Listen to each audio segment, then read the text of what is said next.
Hi, everyone. Welcome. So excited to talk about this topic today. It's one that I've wrestled with a lot. And so really today we're talking about what do you do when you just don't believe? And I know that some of my atheist audience are going to think that this stream is directed toward them not believing in the existence of God.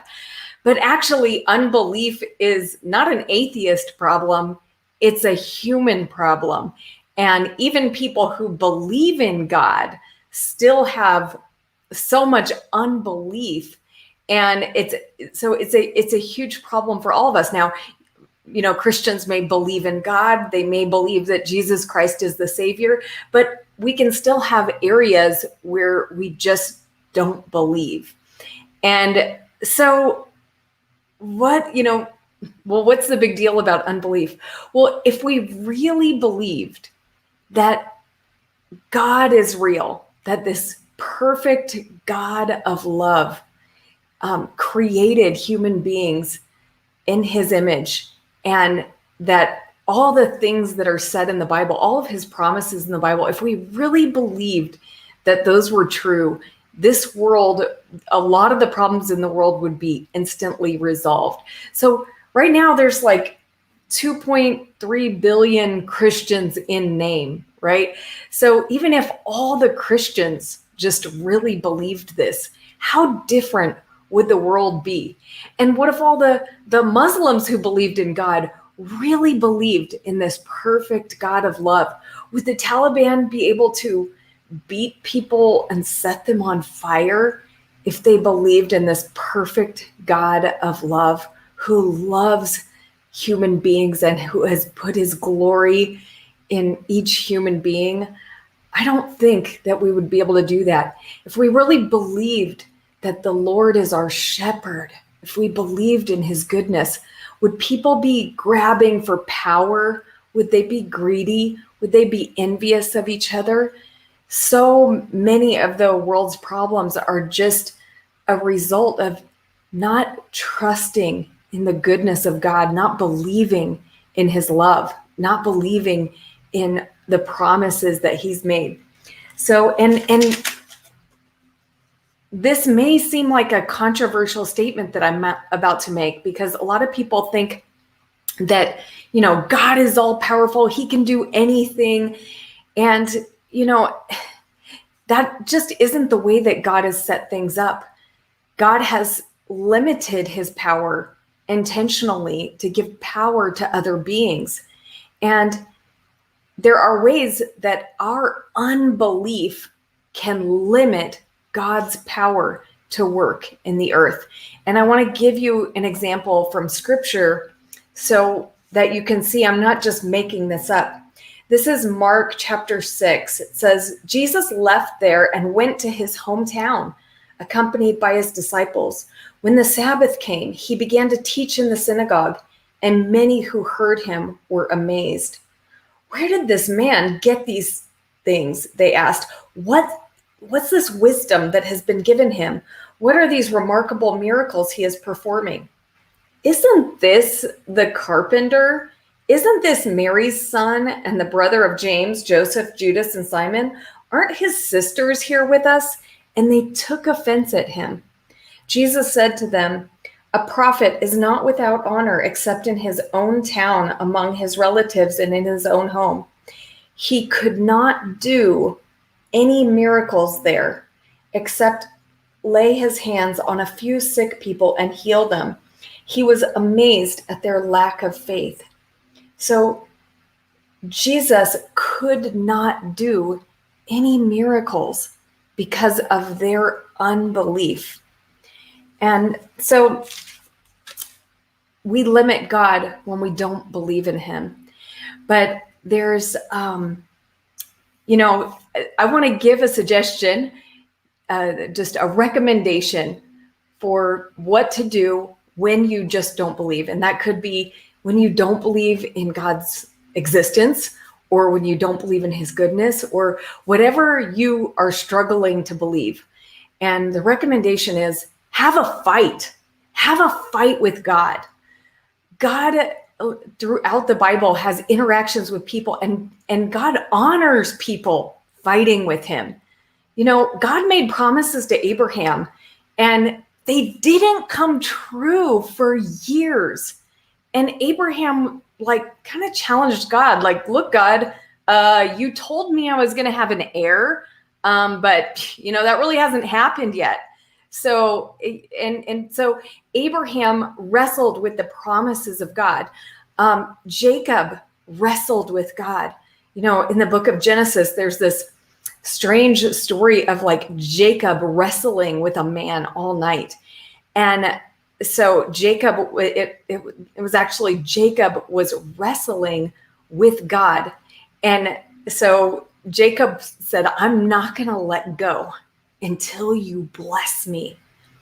And actually God changed his name after that to Israel. And that's he struggles with God. Job was another person that he really wrestled. He fought with God. The book of Job has Job complaining most of the time. Job is like, God, you're so unjust. God, why don't you ever bring justice? Job is really mad at God. And by the way, for those who have a problem with the book of Job, first of all, we don't even know that Job was actually a real person. You have to understand that when you're reading the Bible, there's a lot of different genres here, and this is Hebrew poetry. Job doesn't exactly fit into the historical narrative like so many people in the Bible do. So, before you get all mad at God about the way Job was treated, just consider that this is a work of literature, and it's to teach a purpose, and it's about judgment. It's about the folly of judgment. And so Job is wrestling with God throughout this book. He's just complaining so much. And you know what? At the end, he gets blessed. So God blesses people who fight with him. So if you don't believe in him, that's okay. And, you don't have to believe in God to have a fight with him. Maybe you'll feel kind of silly, talking to a being that you don't think is existent right now. But if you don't believe that he exists, challenge him. God, are you there? Talk to me. And I have an atheist friend who's been doing this for years, and I appreciate that so much, that he has continued to wrestle with God. And I don't know if he's here right now, but hi, Gray, if you're here. But Gray he wrestled with God for so many years, and I think he still is, with God's existence. And remember that, there were other people who wrestled with God for years. But, as a Christian, I've wrestled with God over things and seen the blessing of God. I had a fight with God for 5 years about whether or not he was really good. And I got blessed. And I came to a point where I believed in his goodness. But, early on in my Christian walk, I was just really wrestling with how the world looks so often like a place untouched by God. Sure, I could say that God had been good to me, but what about, people in the world who are starving? What about people who are living in the slums? What about, people whose lives don't look like they're touched and blessed by God? And I saw in Psalm 145, I was reading Psalm 145, and it says, the Lord is good to all. He has compassion on all he has made. And I was like, you know what, God, I want to believe this about you, but when I look around at the world, it just doesn't look true. And, it goes on a little bit later. It says, the Lord upholds all who fall and lifts up all who are bowed down. The eyes of all look to you, and you give them their food at the proper time. And I was like, God, I want to believe that you give people their food at the proper time, but I see images of starving children on TV. So how can that be true? I just don't believe this. And so I just really wrestled with God for 5 years over this, are you really good? Is this true about you? Are you really good to all? Do you really have compassion on everyone that you've made? And it really did take God a long time to show me where he was present in the places that I thought he wasn't present. And he took me to some of the places that I was complaining to him about. And I saw his power at work in those places. I saw that he was there. And so I finally came to the point where I said, okay, God, you know what? I'm going to believe you.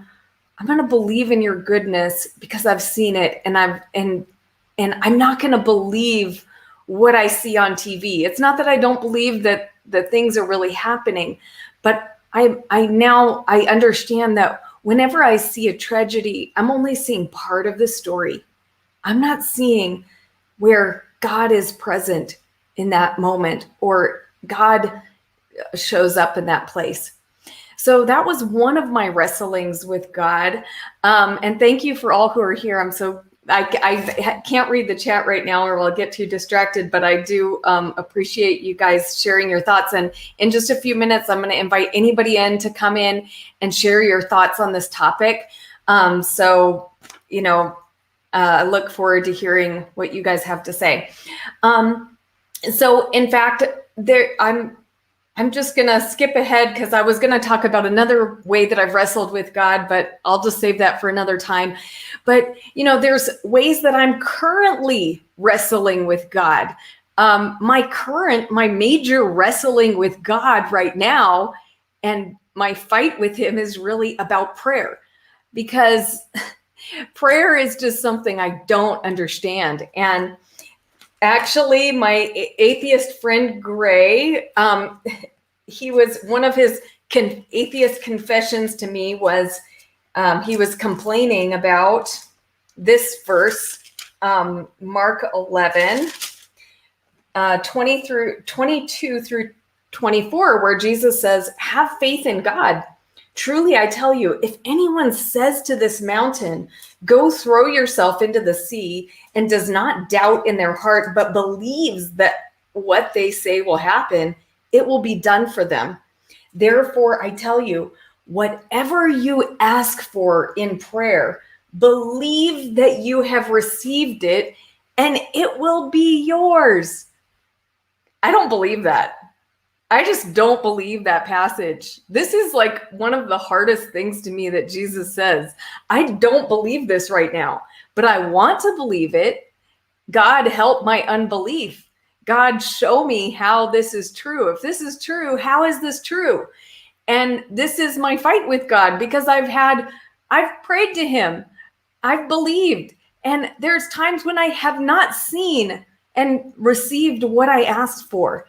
And so, this has also been a years-long wrestling with God of not understanding his promises about prayer. So that's where I'm at with that. And so when my friend Gray challenged me on this, I said, "You know what, Gray, I agree with you. I don't believe that." And I just started making this huge confession of unbelief. And he said, "Whoa," and he and I told him, I prayed for a 20-year-old boy with cancer and he died a few days later. And I don't understand that. And, then, Gray, this atheist, starts flipping. He just responded so kindly. But anyway, so this is my suggestion for those who just don't believe. Have a fight with God. Don't be afraid to fight with God. Look, he already knows what's in your mind and heart. There's no drawback to being honest with him. And, he really loves to interact with us. He loves to when we talk to him, when we challenge him, when we just want answers from him.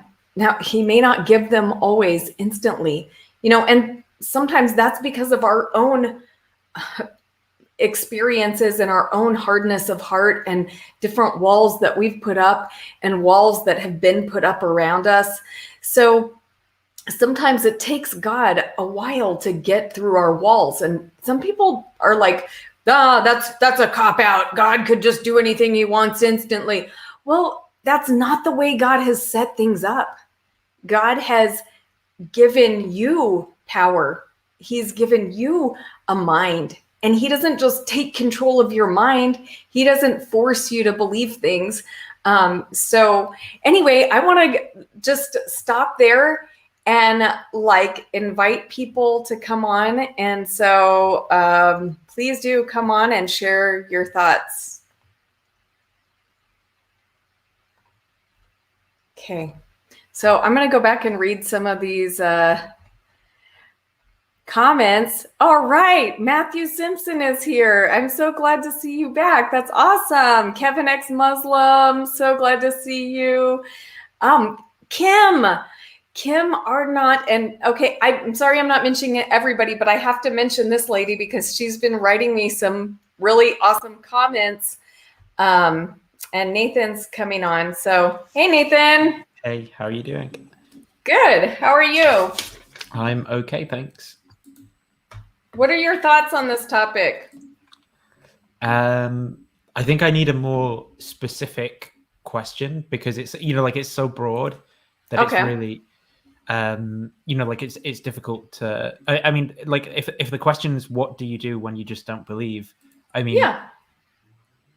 I think my answer is you just sort of have to come to a way of accepting that you don't believe, right? And then I don't think that if you're convinced that something else is true, then you've got to sort of be like, well, that's what I believe now, and then you've got to kind of move on to that. I don't think it's a good idea in general to sort of think, well, I've sunk so much cost into like this thing, so I better motivate some reasons to believe in a thing that I don't really believe. So I think if someone's an atheist and they become genuinely convinced Christianity is true, they should sort of just come to terms with it and accept being a Christian. Similarly, the other way around, if someone starts thinking, well, God doesn't exist, I think maybe they should sort of come to terms with that and accept what they sincerely believe is true. And that doesn't mean closing. I think there's like certain virtues in not then closing yourself off to other ideas and things, but I don't think it should be like well, I've got to find a way to make this thing work that I don't actually believe now, because I just think there's all sorts of problems with that. Yeah. Hi, Spencer. How are you? So what do you think about the idea of fighting with God? So, do you want Spencer to go? Yeah, I can hear either one. Either whoever wants. You go, Spencer. Seems like you. Right. Cool. Yeah, I mean, God invites people to reason with Him, and I think there's a difference between, just shouting angrily or having those sort of frustrations towards God and actually wanting something from Him. He wants you to believe. He's willing to go the distance for you to believe. So I think there's a lot of what I've seen is a lot of people, a lot of atheists or agnostics or people from other religions. They are just angry and they don't care about the truth. They don't, something bad happened to a family member or just something in their life that they've seen, and that just makes them angry without searching for truth. So I think that God wants to reason with you. God wants you to believe in Him. So if you seek Him out, then you'll find Him.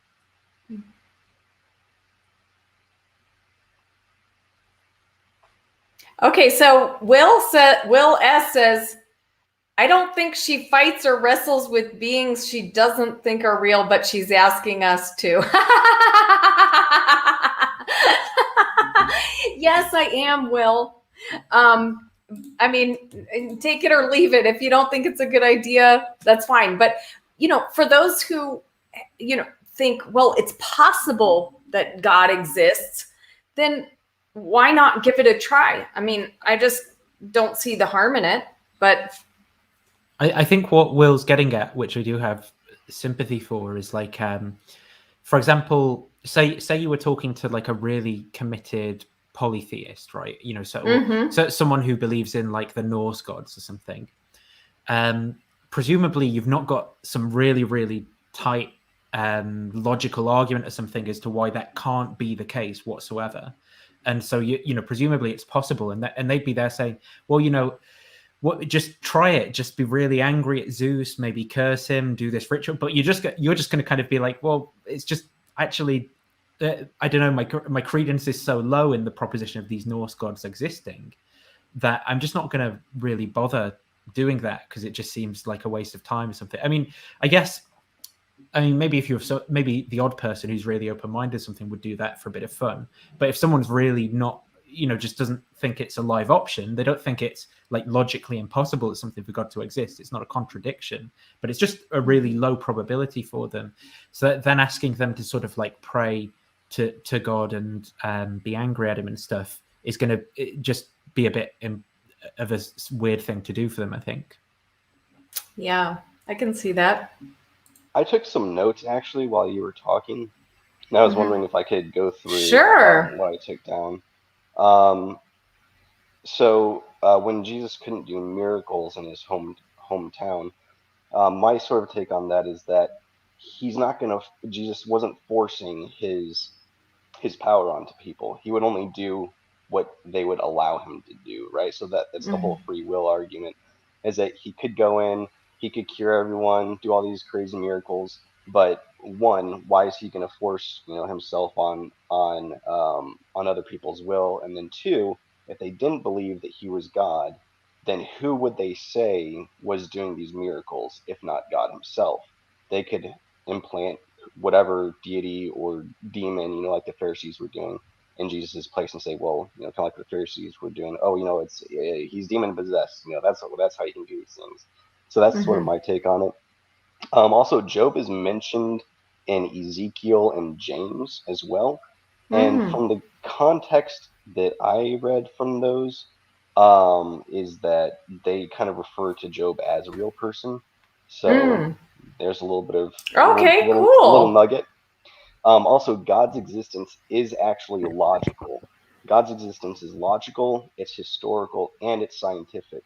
The problem that I've seen a lot of people run into is that they don't dig deep enough. So I went through this as well. I started off Lutheran and then became an atheist and then started discovering all these things in science that don't make sense. And then I started jumping between different religions until ultimately coming to the logical, historical, and scientific truth that the God described in the Bible is factual. Also, when you look at suffering in the world, it's not God's fault that people are suffering. Kind of like what you were saying at the very beginning, Rebecca. If all of us banded together, if us humans banded together, then we could get rid of poverty. We could get rid of almost all diseases. Famine. We could distribute, the things that we have, help each other out, and pull humanity out of so much suffering. So it's not that God's doing these things to people. This goes again to free will. Is that we have the ability to virtually end human suffering, but we're not doing that. So whose fault is that? Is it God's fault that we're not doing it, or is it our fault that we're not doing it? And God's ultimate compassion is giving us eternal life for free. So God is eternally compassionate, and He's willing to get rid of all your diseases. Maybe in this body, in this three-dimensional body, there are diseases. There's hunger. There's pain.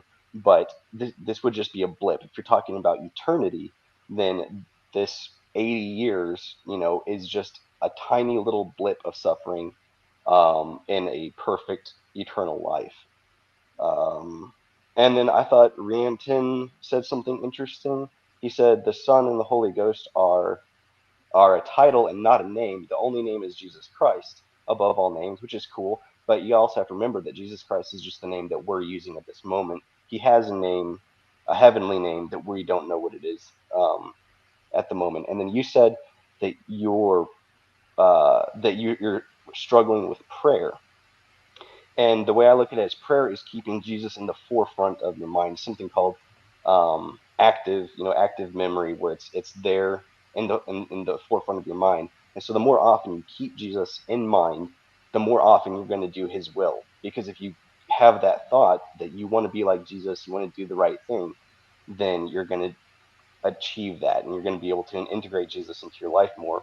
And so when you ask Jesus to do something impossible, it's not that you can just say whatever you want. It's within the will of God that it will be done. So when Jesus told the fig tree, which is the precursor to that tell the mountains to be cast into the sea, the the precursor verse to that was Jesus was telling a fig tree to basically die, and it withers and dies. And that was God's will, and Jesus was the perfect bonding of God's will and humanity together. And so when you have Jesus in your mind, when you have Jesus's will in mind, and then you can accomplish anything because it's God's will. And that's my take on all that. Awesome thoughts. Thank you for sharing that. Eric, do you want to say something? Yes, actually, sure.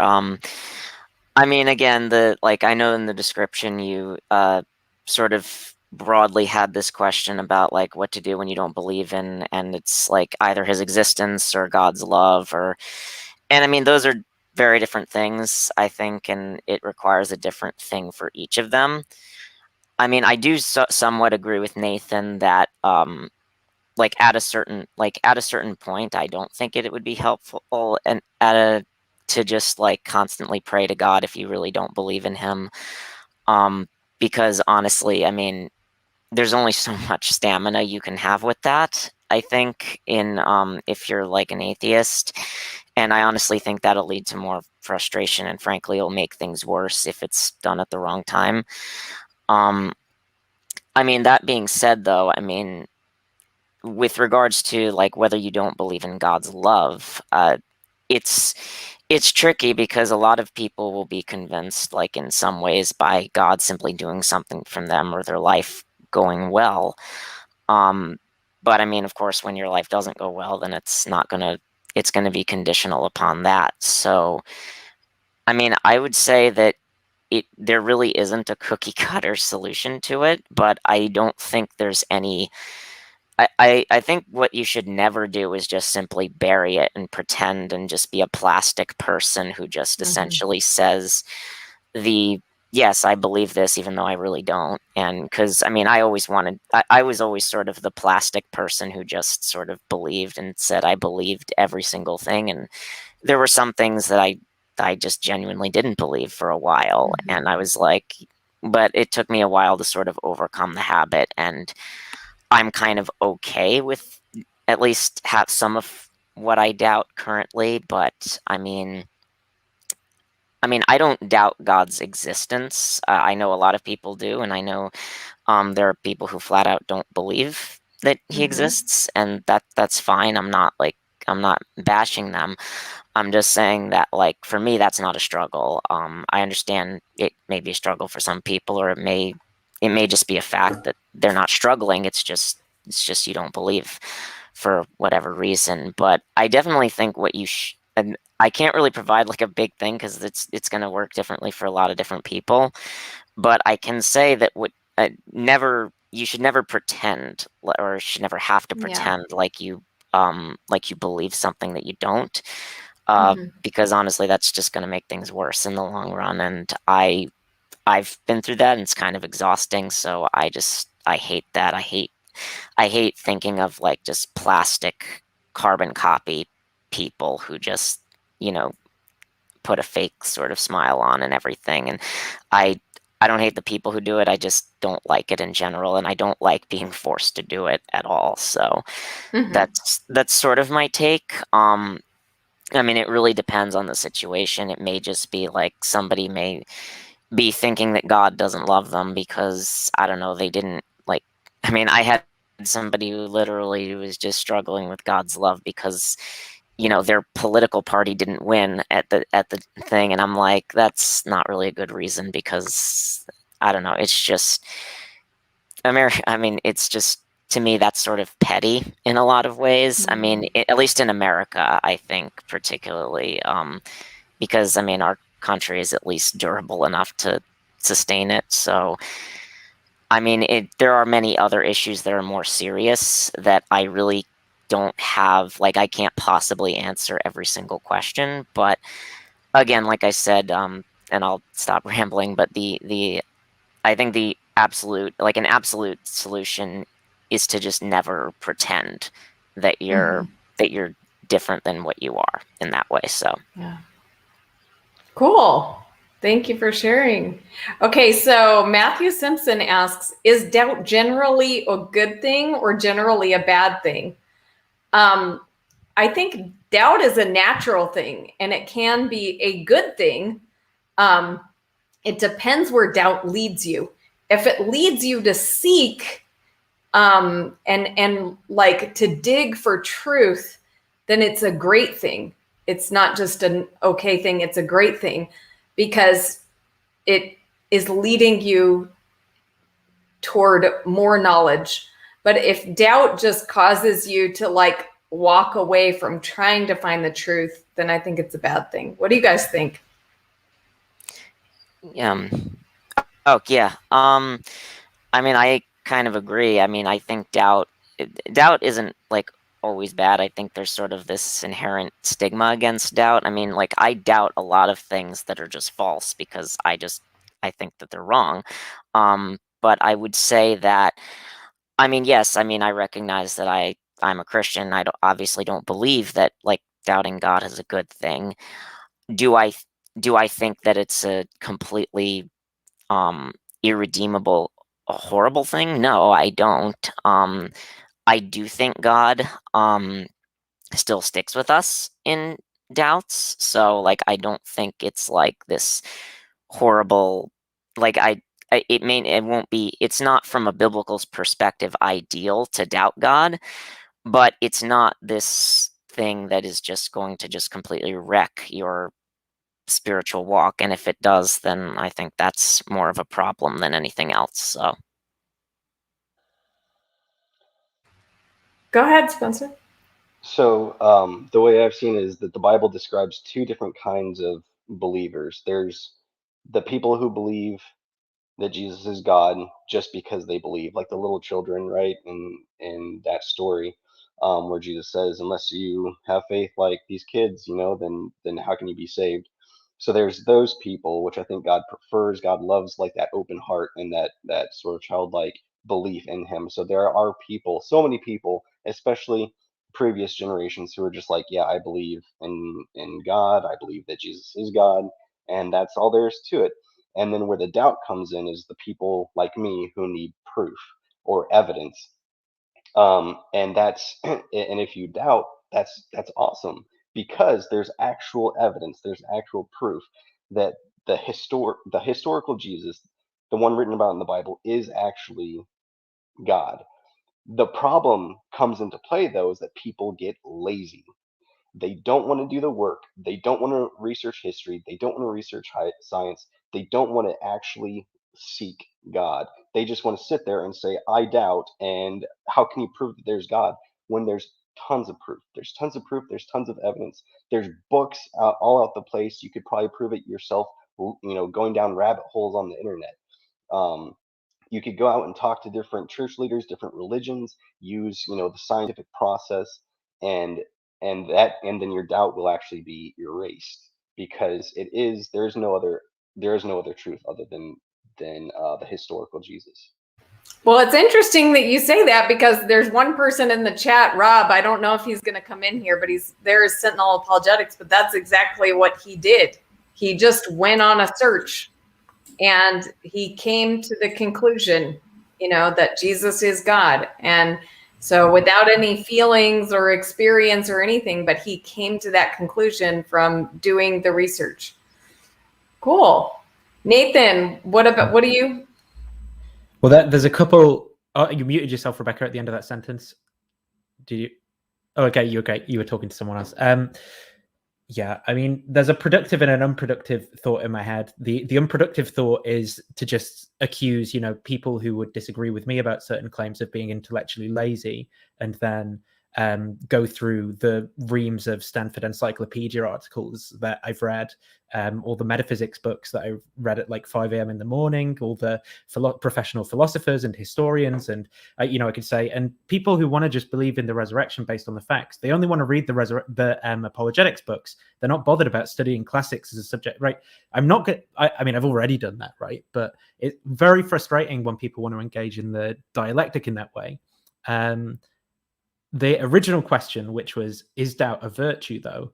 I think in the general case, it probably is a virtue, because it's the only way to find out if you have a false belief about something is to question it. I think I see, and maybe this, I'm not basing this on data or evidence. So this is sort of my personal experience. So it's prone to be wrong, but it would be that more harm seems to be caused by people being really certain of things than is caused by people questioning things. Now, I understand that for many people within Orthodox Christian positions, it's going to be difficult to reconcile that, because there's big consequences for doubting certain propositions based on certain theologies, right?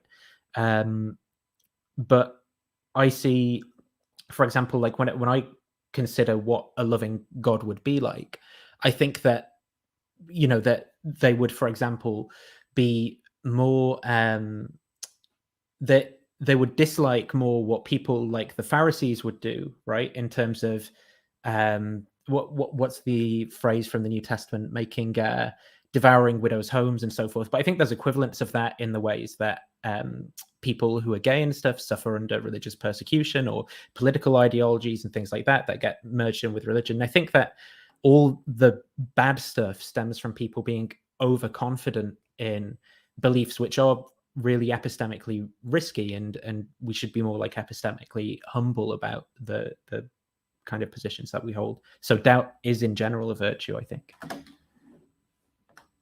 Cool. Thanks for sharing. Hi, Robert. Good morning. What do you have to say about this topic? Rebecca, I literally just finished a segment in Mark 9 about the Father saying, "I do believe, but help my unbelief." And the timing is interesting. I was reading a couple of commentaries and a couple of scholars that have wrestled with that text. And Joel Marcus, one of my favorite commentators on Mark, gives a pretty cool insight into the irony of that statement, and that is the Father is demonstrating a type of true faith. He's being honest. It's like, I do believe, but I also have this unbelief. But the fact that he's admitting that he has unbelief is being truthful. It's not like he's sugarcoating it. Anyway, I just wanted to say that I was writing. Did I kick someone out accidentally? Did I? I don't think I just touched my mic. I think he went out on his own. I don't think I clicked. If you kick someone out, you'd have to deliberately go on. Okay, I didn't. Yeah, okay, yeah. Good. Yeah. Sorry. No, I'm just saying. I mean, I don't want to I want people to have a discussion, but maybe later on I can share my screen, show you the snippet in the study notes. It's just a very timely topic, so. Cool. Go ahead, Spence. Joan of Arc had a saying, and by the way, Mark Twain's Joan of Arc basically is legal proof that God exists. So if you never read Mark Twain's Joan of Arc, Mark Twain actually went into the archives in England, in France, and in Rome, because Joan of Arc was tried 3 times, once posthumously in the Vatican, and they interviewed a whole bunch of people that she knew, got sworn statements, and all sorts of crazy stuff, and basically it's legal proof that God exists. So go read Joan of Arc if you're struggling with that. She's also an excellent female role model for female Christians and young female Christians also. So if you're looking for someone a good female role model. Joan of Arc is a good one, but she had a saying, God helps those who helps themselves. So when you say, it irks me a little bit when people say like, oh, God help my unbelief. God has, especially these days, put the tools at our fingertips. He's not gonna. There are times and there are people that he literally appears in front of, flesh and blood, speaks in their ear or whatever. Um, but that's a pretty rare occurrence. Usually what happens is that he gives us the tools and then we have to do a little bit of work because he's not going to impose on our free will usually, or at least that I know of at all. And so if you're asking God to prove that he exists, the proof is there, right? It's just you're not opening your eyes. And I'm against pacifism. Personally, I think that God favors the brave. And there was a time that pacifism sort of worked, like, oh, I understand, these different beliefs, and maybe you're right, maybe I'm right, stuff like that. But in my opinion, that time is over. We have the tools and the ability to literally look and see for ourselves what the truth is. And if you're not looking for the truth and seeing the truth that's there, that's not on God, in my opinion. You're scaring me a bit, Spence. Like, well, I mean, why would God be against like pacifism? I'm not saying like there's never a time to fight or something, but like it sounds like you're promoting like war in the name of religion. Because I mean, and I say that with like, no, okay, explain. It is war. It's psychological warfare. Okay, so you're talking about psychological warfare. Okay. I'm talking about the intellectual warfare that's occurring. We're being bombarded with propaganda day in and day out by all sorts of corporations and organizations and governments trying to make us behave in certain ways. And so if you're a pacifist in the midst of a war, then you're going to be a casualty of war. And by war, I'm not talking about physical war. I'm talking about the intellectual, psychological warfare, spiritual warfare. It's the powers and principalities. So, and then you were also talking about Joan of Arc, which is, discussing a physical war. Well, let's not kid ourselves. God is a God of war. Look at the Old Testament, and you'll see that He's fully capable of waging physical wars. Now, there's a time and place, and that time is over. And now He wants people's hearts and minds.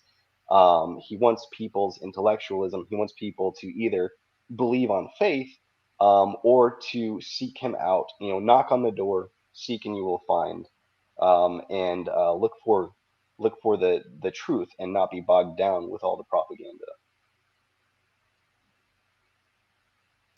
Do you guys want to comment on that? Well, I put a comment in the side chat, Rebecca. I said Job is a thought experiment designed to examine our colloquial beliefs, to highlight its limitations. God does not need to be defended, He wants to be trusted. Yeah. So, can you unpack that a little bit for us? I think I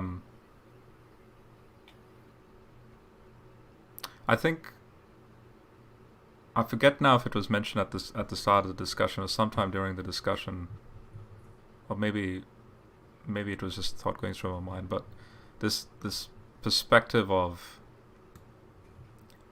oh no, that's right. Someone mentioned if we got, I think it was you, Spence. If we got together and we could eradicate poverty, and yeah, that's right. Yeah. So then that jogged my memory to think about. That's why I wrote that Job comment. Notice that Job's plight happened regardless. And then when Job's friends got together, his plight was still bad. Now, I'm not saying that we shouldn't therefore just, it's like, okay, throw our hands up and be like, okay, poverty exists, whoop-de-doo. But there is this thing, it's a paradox. It's this thing called the paradox of the broken window. And basically what that paradox suggests is that, or the broken glass is another way of putting it. So to make things simple, here's pretend this is a glass mug. Now, there's an engineer who's designed this, ultimately not only for the benefit of people, but also for to put food on his table to feed his kids. And then this breaks, or in this case, say your window breaks or something breaks. Now you need someone already there in order to fix that, so that he can then feed his kids. If the broken window didn't exist, then there would be no fixer. And how interesting, for the window to break, you need some form of chaos in the system for that to even happen. You see this balancing act take place even in the animal kingdom. You have the carnivores, herbivores. If there's no carnivores, the herbivores will suffer. And so, now I'm not, again, yes, we should do our utmost to try and help people and to if we put our resources together to stop poverty and so on. But at the end of the day, chaos is in the system and you can't stop it. We can only try and diminish the effects. And so therefore, that's why I'm saying, when I wrote that comment, what I'm saying is, look, in the midst of chaos, basically the essence of Job, the story of Job is basically, do you trust me? And that's it. Because notice, there's no answer to the plights Job had. Like you and I, as an outsider reading the story, we can see that Job's plight is due to a discussion upstairs where it's God and the gods, and there's the cosmic context, which obviously Job and his friends are not really that aware about. I mean, they have an inkling of the supernatural and the divine, but their perspective is very horizontal. But you and I, as transcendent to the story, we can sort of see the vertical transcendence, and then you and I can sort of just be the spectator. Like, okay, now God's coming into the scene, and he's having the discussion with Job. He's explaining reality, and then notice there's no answer to why God does what he does to Job. And so therefore Job's reaction and his answer is, yeah, okay, I did speak in vain. Because faith means trust. Do you trust? Do you genuinely trust? And that's coming back again to the father with his demon-possessed son. I do believe, but also help my unbelief. There's that tension in that line there. So all I'm saying is we shouldn't be blaming people at the same time, like accusing people that we're not helping people. I'm not saying that you're saying. I'm just saying it can come across as, we should band together, which is a good thing. But then banding together also still causes suffering and pain, believe it or not. That's the irony of the whole thing. Because there's always a domino effect somewhere down the line that will be affected. So therefore, and this is why Revelation ends, come Lord Jesus. Like, he's the only one, according to Christian theology, to be the sufficient sort of king to bring peace and so on.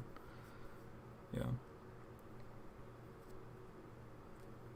Yeah, and just to clarify, yes, I do agree that we can only seek to mitigate, poverty and the ills of the world.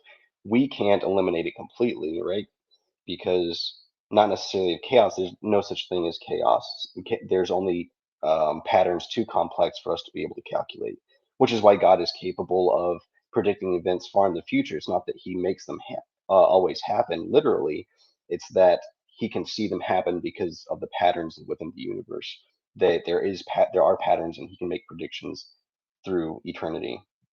But yes, I agree that there's only so much we can do, but we're obviously not doing everything that we can, whether it's because of the walls that are being pulled over our eyes because we live in the matrix, or whether because it's willful, whether it's because it's ignorance or inability, right?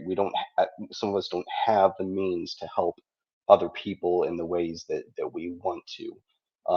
But there are things that each of us can do to help each other along, and there's coming a time where this is going to be more and more frequent, where people are going to be helping each other more and more frequently. We're going to be sort of driving towards maximizing our abilities and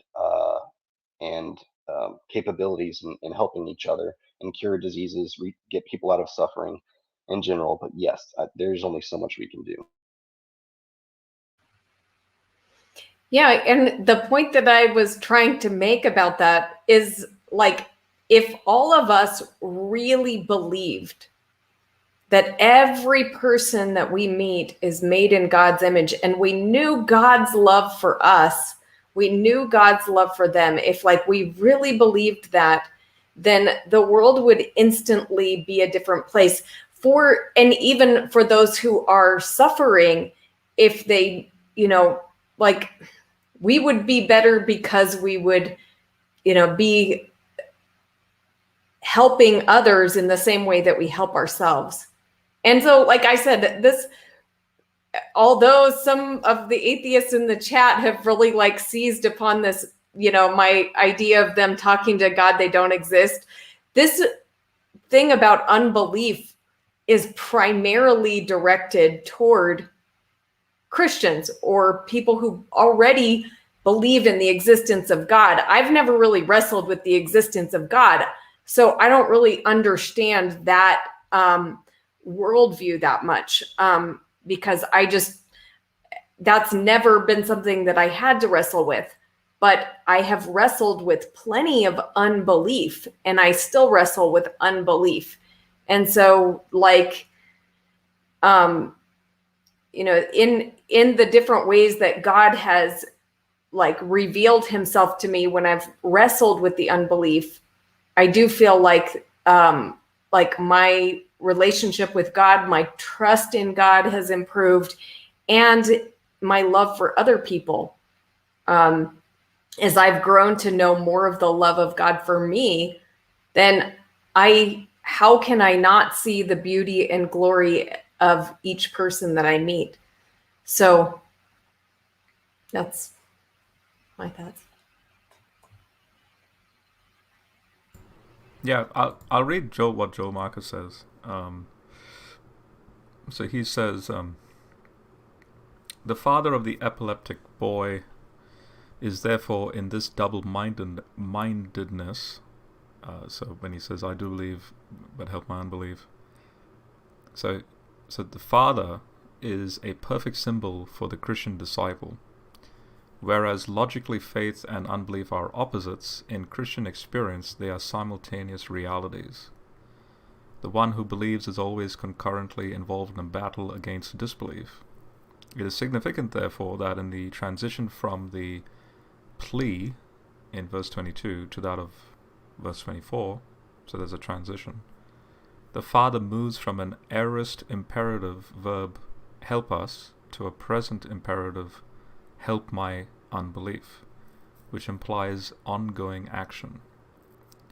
This view of faith is constantly under attack, and the consequent necessity of seeking divine succor at all times dovetails with Jesus' later exhortation of the disciples to continual prayer in view of their divided condition of willing spirit, weak flesh. And so it also accords with the overall mark and portrayal of the disciples as people of faith, who leave all old to follow Jesus and work miracles in his name, but who also show themselves to be miserably faithless at crucial junctures in the narrative. So basically, here you have Mark's gospel as being quite transparent about the human condition, that it's it's an interesting data point that, I mean, here's the king of the universe, right? God of the universe, incarnate. You know, he's ruler of the forces of nature and the demons and blah blah blah. And here's an example of an individual that's like, I believe because I know it. Like, I know the stuff that's, I mean, going along with the trajectory of the story, right? So you're like in his shoes. But then here's the moment, here's his moment. And it's like, okay, but now I'm still skeptical, I'm still suspicious. Is this really real? You know, pinch me sort of moment, right? And and so then what Joel Marcus's point is like, look, this is a perfect symbol for a perfect symbol for the Christian disciple. In Christian experience, there are simultaneous realities, and then that shift, the verb, from help us to help my unbelief. That help my unbelief is in the continual sense, like keep on helping my unbelief. And so, I think, I mean, the fact that I finished writing this today sort of like is a testimony to, again, my walk, my testimony, where even to this day, like, there's a lot of reasons to believe, but notice, this is something that I've noticed Christians or religious people, they don't acknowledge.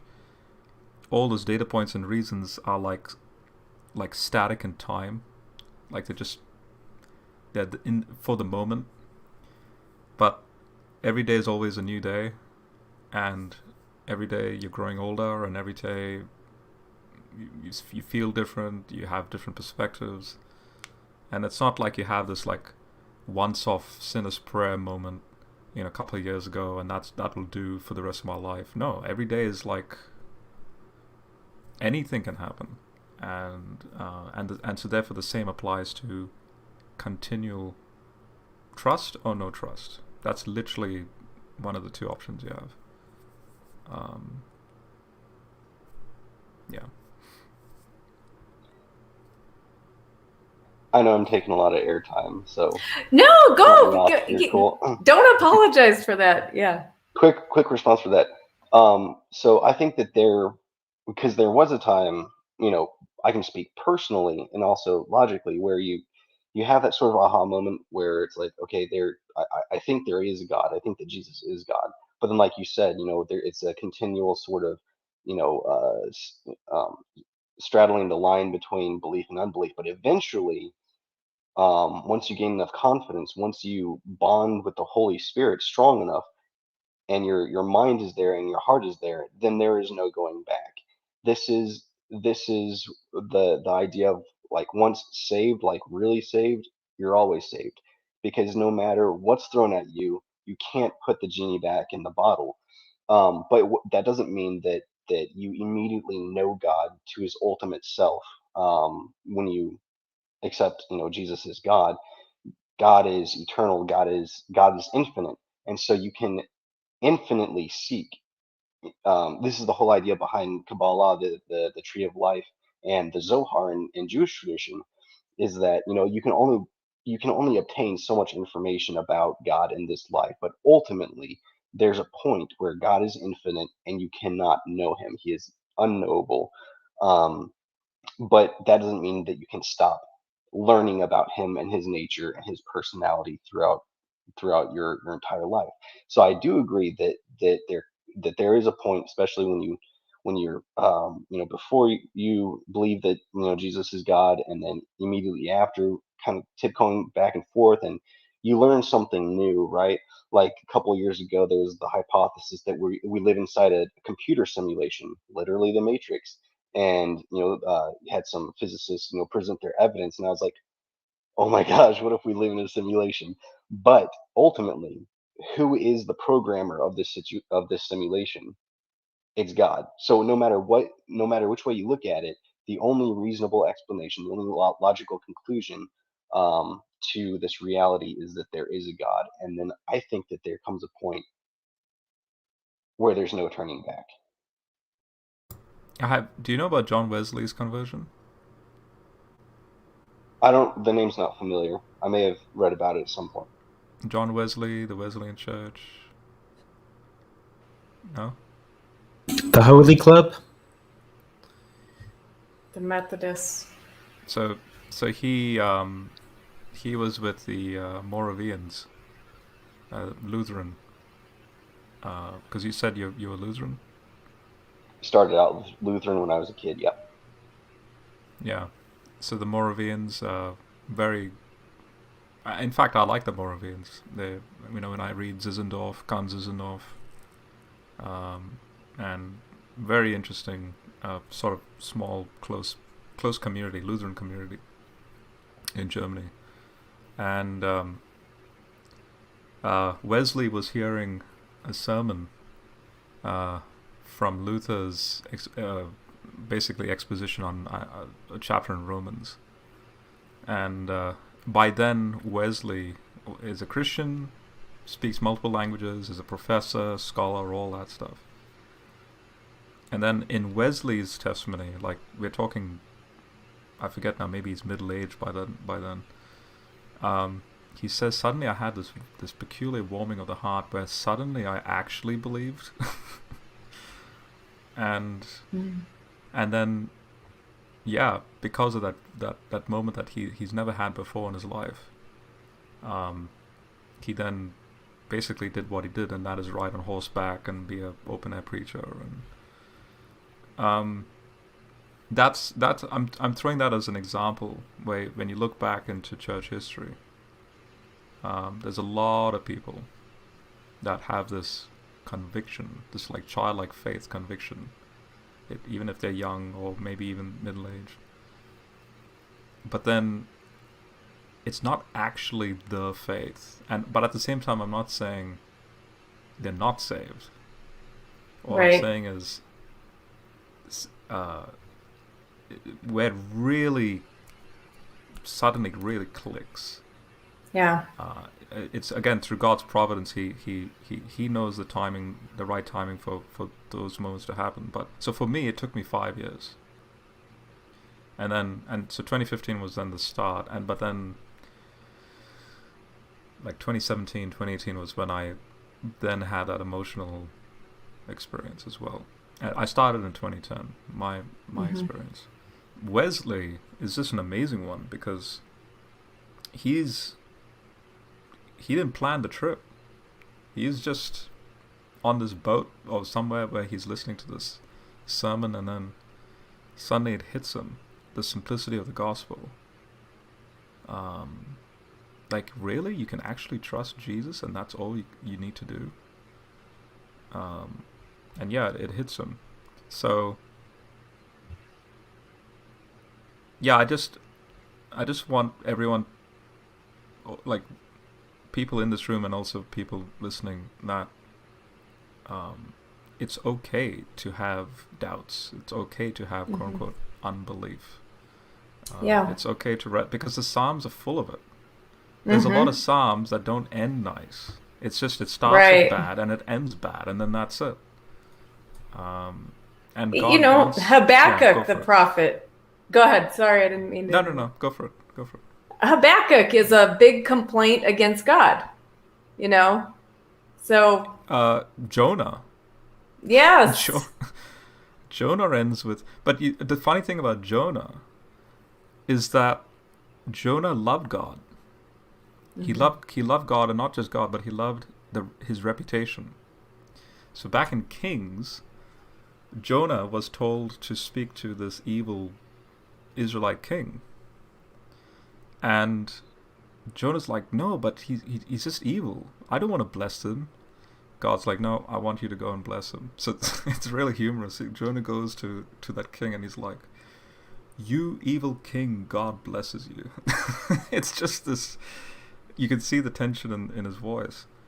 Yeah. And so then when Jonah is kicked out, and that's when the story of Jonah comes into play, then he goes in, Nineveh, and Jonah is chucking a tantrum. It's like, I don't really care. That's why he just goes around in the city. He's like, you're going to be destroyed. then the remarkable thing is they repent, even though he had no conviction in his speech to the city. And then Jonah's like he's just baffled by this, that God's giving them grace, and they are really, really, really evil, and he didn't even try to convert them. Versus God not judging the evil king, and Jonah's not asking him to repent, but rather to bless him. So you see, even what I'm saying is, even in the Bible and these prophets, even they're wrestling with sort of God working with sort of near paradoxical ways, but sometimes even for their own benefit, for their own good. I want to answer Matthew's question here. If you attempt to seek God as a non-believer, do you expect him to always reveal himself in life, or do you think it may happen after death or even never? Well, I believe that God has already revealed himself through nature. And so I think that, yes, God wants to reveal himself. Gray is going to be mad at me for saying that, but because Gray did try to, hear from God and have a relationship with God and did not feel like God revealed himself. But for me, like, even if God never spoke to me, I wouldn't stop believing in him, because who he is revealed by the things that he's created. And so I don't really need any further revelation than that to know that God exists. I want more from God than that. But I guess, and I would expect that people who are seeking him, God will reveal himself, because I think God does want to reveal himself. Now, if someone feels like they did seek God and God didn't reveal himself, I don't have an answer for you, but I'm glad you tried. And I give credit to anyone who tries to have that relationship with God and tries to hear from God. But I wouldn't give up on him just because I didn't hear from him. And I think that, like, there can be a lot of factors that, like, it could be just a matter of, hey, you thought God spoke in one way, you expected to hear an audible voice and you didn't hear it, so you didn't think God existed. It could be that you're not picking up on God's communication, that God is communicating, but you're expecting him to communicate in a different way. And I find that as I've grown to know the Lord, his communication is often subtle, and it's often in symbols, it's often in dreams. And for those of us who, like, grew up with kind of a Western mindset and education, we don't tend to take dreams very seriously. Where there's places in the world where people take their dreams so seriously. I remember asking my friend in Turkey, "Oh, do you think dreams ever have meanings?" And he said, "Of course they have meanings." And, like, he was offended by my question about whether dreams had meanings or not. And like, that's just something that, like, doesn't occur to, So anyway, I'm just saying, like, go ahead, Spence. I want to hear. Well, I have two books that will help you out greatly if you sought God and haven't found him. One is, of course, Joan of Arc, like I already mentioned. The other is Evidence That Demands a Verdict. Now, I've talked to atheists before, or non-Christians, and they said, "Well, where's your evidence? Where's your proof?" And so I tell them these books, but then they never go out and read them. Are they seeking God? Are they actually looking for him? If I'm telling you, hey, you can actually find God in these two books. Joan of Arc is a historical document, factual, and then Evidence That Demands a Verdict is a systematic analysis of the claims that Jesus made that he is God.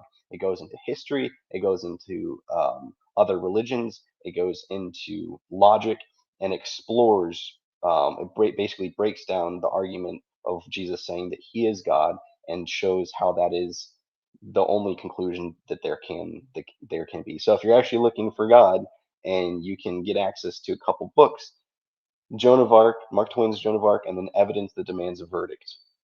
My 2 cents. Cool. Spence, can you tell us, what do you think it is about? Because, okay, I love Joan of Arc and I love Mark Twain's book about her. I think it's really good.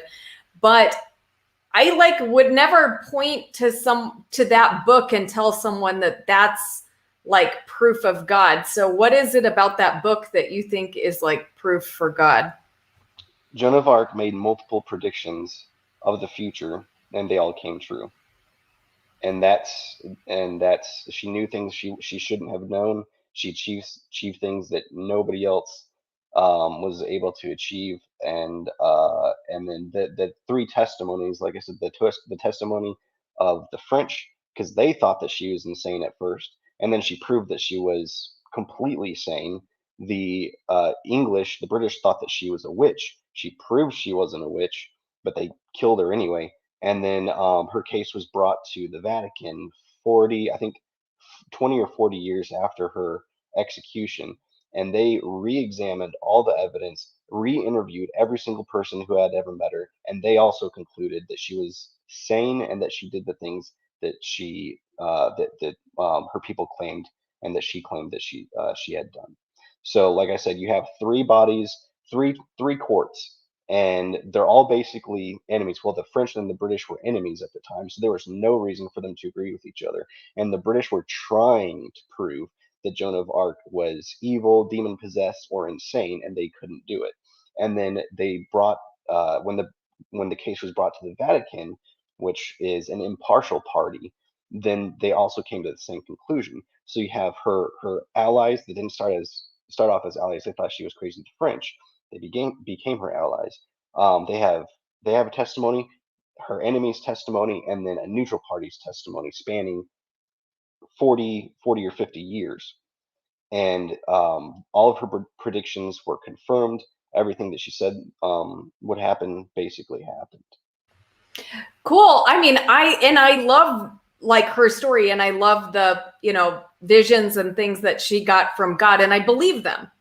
But at the same time, I probably wouldn't point to that and say that's proof that, the God of the Bible is true, because there's lots of people around the world, that have prophetic utterances that come true. I mean, okay, they say Nostradamus did, or, I don't know. I'm just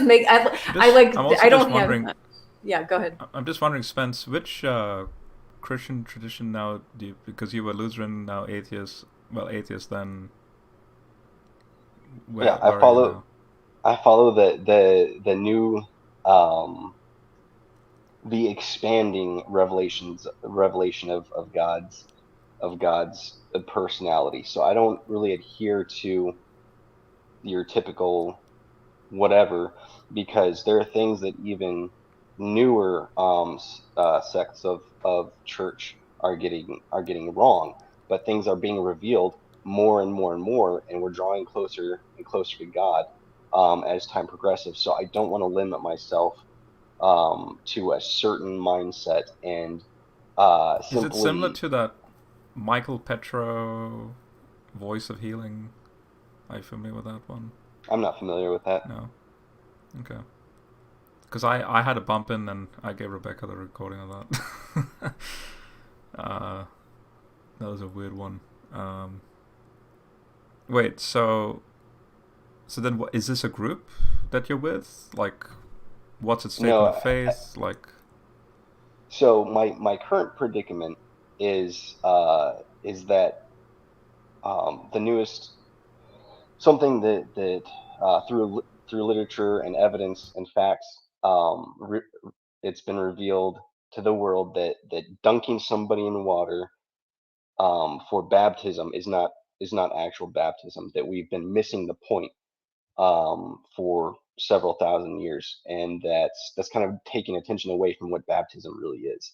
So every time I go to a church and talk to the pastors about baptism, then they pretty much immediately shun me, even though I present them with the evidence regarding that new revelation. So, like I said, as we have more access to information, especially on the internet, the entirety of human knowledge and history and science is being compiled, and so those who are capable of synthesizing all this information are going to see God's purpose and see God's personality, and we're going to continue to draw closer to him. So I don't want to take this off a tangent, but because you brought up baptism, so what is baptism then? Baptism is a fundamental change in nature. So are you saying that, like, I don't mean to interrupt or interject, but there's but like, are you saying that like anything, like there's no water involved at all in like baptism at all, and that's like a thing of the past? There's no need for water. If it's something that you enjoy doing, if it brings you closer to your church and to other believers, and you want to go ahead and get dunked in water, cool. But the important thing is to recognize the truth. And the truth is that baptism does not mean being dunked in water. And then how do you explain 1 Peter 3, Romans 6? I'm going to refer you to an 1800s philosopher. His name is James W. Dale. He wrote a very thin book, about 75 pages, called The Cup and the Cross. It should actually be free because it's so old. I purchased it from my local book dealer. But anyway, and he actually goes into the real history behind baptizo, and that it was used. Baptizo used, and all the historical contexts in which it was used. And he actually addresses the whole idea of being the same arguments that are being focused on today, which is like, oh, you dip a cloth and it changes color, right? Or when you dye color. Yeah. Right? Okay. I'm just gonna go read it. I'm just gonna butt in you. That's all nonsense. Baptism in the Second Temple period was nothing but a ceremonial washing pre-Jesus for the sake of, think of it like a bath, and it's sort of like I'm offering like Romans 12. I'm offering my body as a living sacrifice because it's through the grace of God that I'm able to go in and then come out cleansed. It then became symbolic for so like Romans 6 brings this out, and 1 Peter 3 has I won't touch on 1 Peter 3 because that's a very, very detailed piece of literature, but Romans 6 is very easy. It says to identify him in his death, burial, and resurrection. So you have mikvah, so mikvah is immersion pools in early Christian churches that have an orientation to the cardinal points. So as the sun sets west, you have stairs facing west, and then you have stairs facing east because the sun rises in the east. And what the Christian message was, just as the sun sets, so you're dying and being buried, and then you're rising as the sun rises. And only once you've baptized in his death, burial, and resurrection, then you're now a Christian, and then you can enter the church, because baptism pools are outside the church. So baptism was all about identifying if you are going to be a Christian, what does it mean to be a Christian? And that is you identify in what Jesus has done. I'm aware of all those arguments. I think we should go read Up on the Cross, and then we'll have a discussion about that. Yeah, let's I don't want to get on that. We can have another discussion about baptism, and I do think that would be awesome because I think there's, a lot that's misunderstood about baptism, but I want to let's get back on our topic and hear from Anam.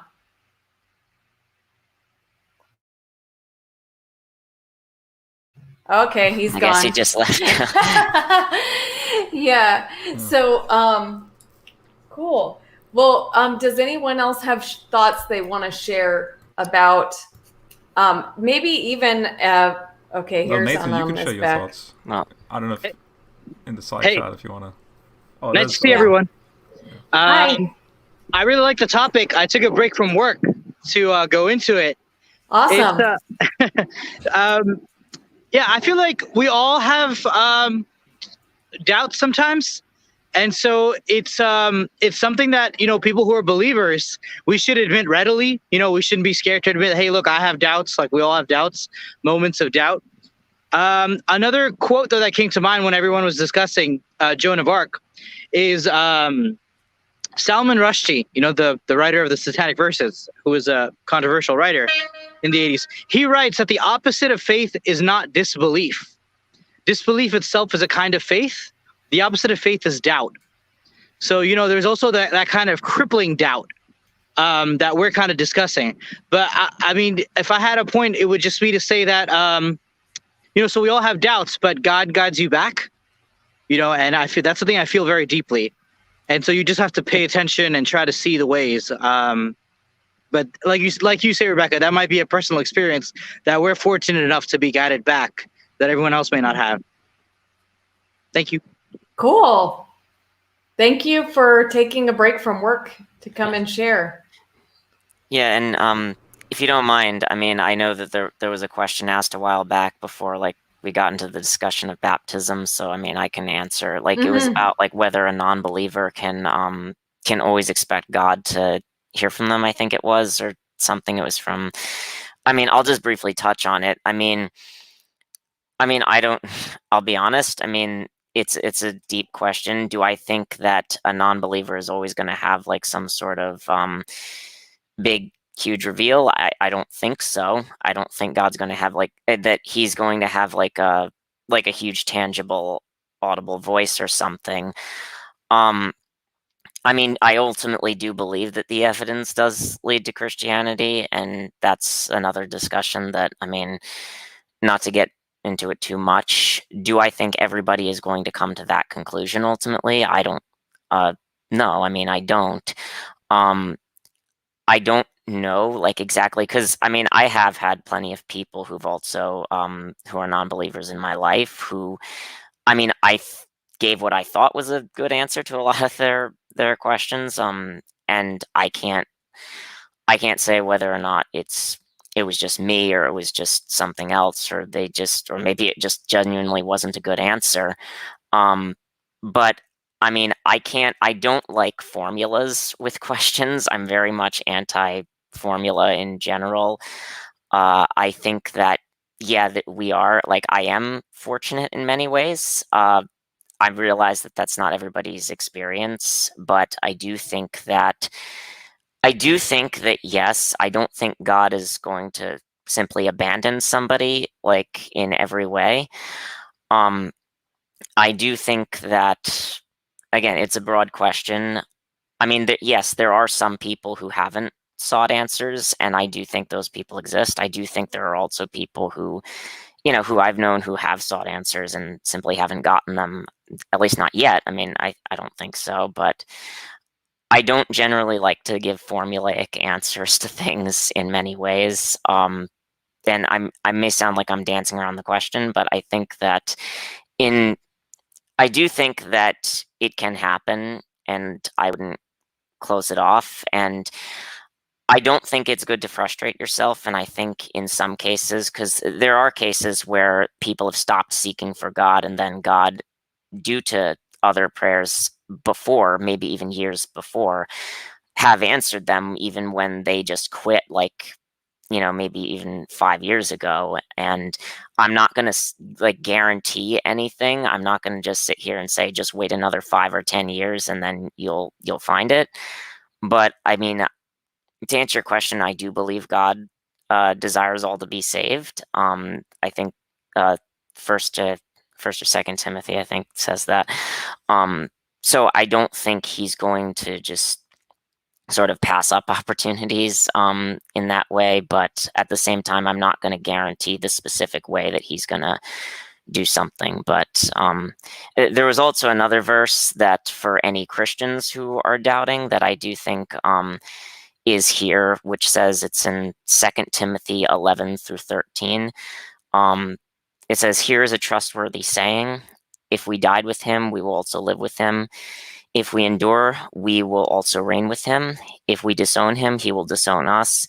If we are faithless, he remains faithful, for he cannot disown himself. So I do think that there definitely is a difference between doubt and like faithlessness and like disowning at the same time. So I mean, I don't think that anybody, like, there's definitely a dichotomy, I think, and not just because of this verse, but because of a lot of verse between just doubt and having and just active disownment. I don't know, but Yeah, that's Eric. That was a beautiful reminder. That passage, like it's actually a poem. yeah, no, thank you. Yes. Yeah, I'll read. This is how you read it if you repurpose the Greek in a poetic way, because I know Okay, a lot cool. of translations read it like prose, but poetically it reads, "This saying is trustworthy. In dying with Christ, true life we gain. Enduring, we with him will reign. Who him denies, he will disclaim. Our faith may fail, his never wanes. That's who he is, he cannot change." Wow. So that, Well, I stumbled upon. Cool. Wow. yeah, that's Thanks, really Rob. cool. Yeah. No, you brought it up, so And you added something, but thank you. Yeah. Guys, how would you answer this question? Do all Christians here agree that there is something you can do when you just don't believe? Spence? So yes, if I can take 10 seconds to address the second part of Sure. a portion to the previous question, where the question was, does Jesus reveal himself as God after death? The only answer I can think about for that is that Jesus did minister to the dead after his resurrection. So there's that. Whether he's still doing that now, I don't know, but there's precedence that he's done it before.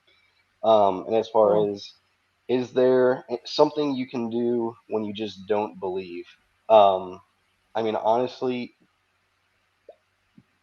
talking out loud to God that may or may not be there, is one thing you can do, and then you can always watch videos on BitChute or YouTube, and read articles and read books.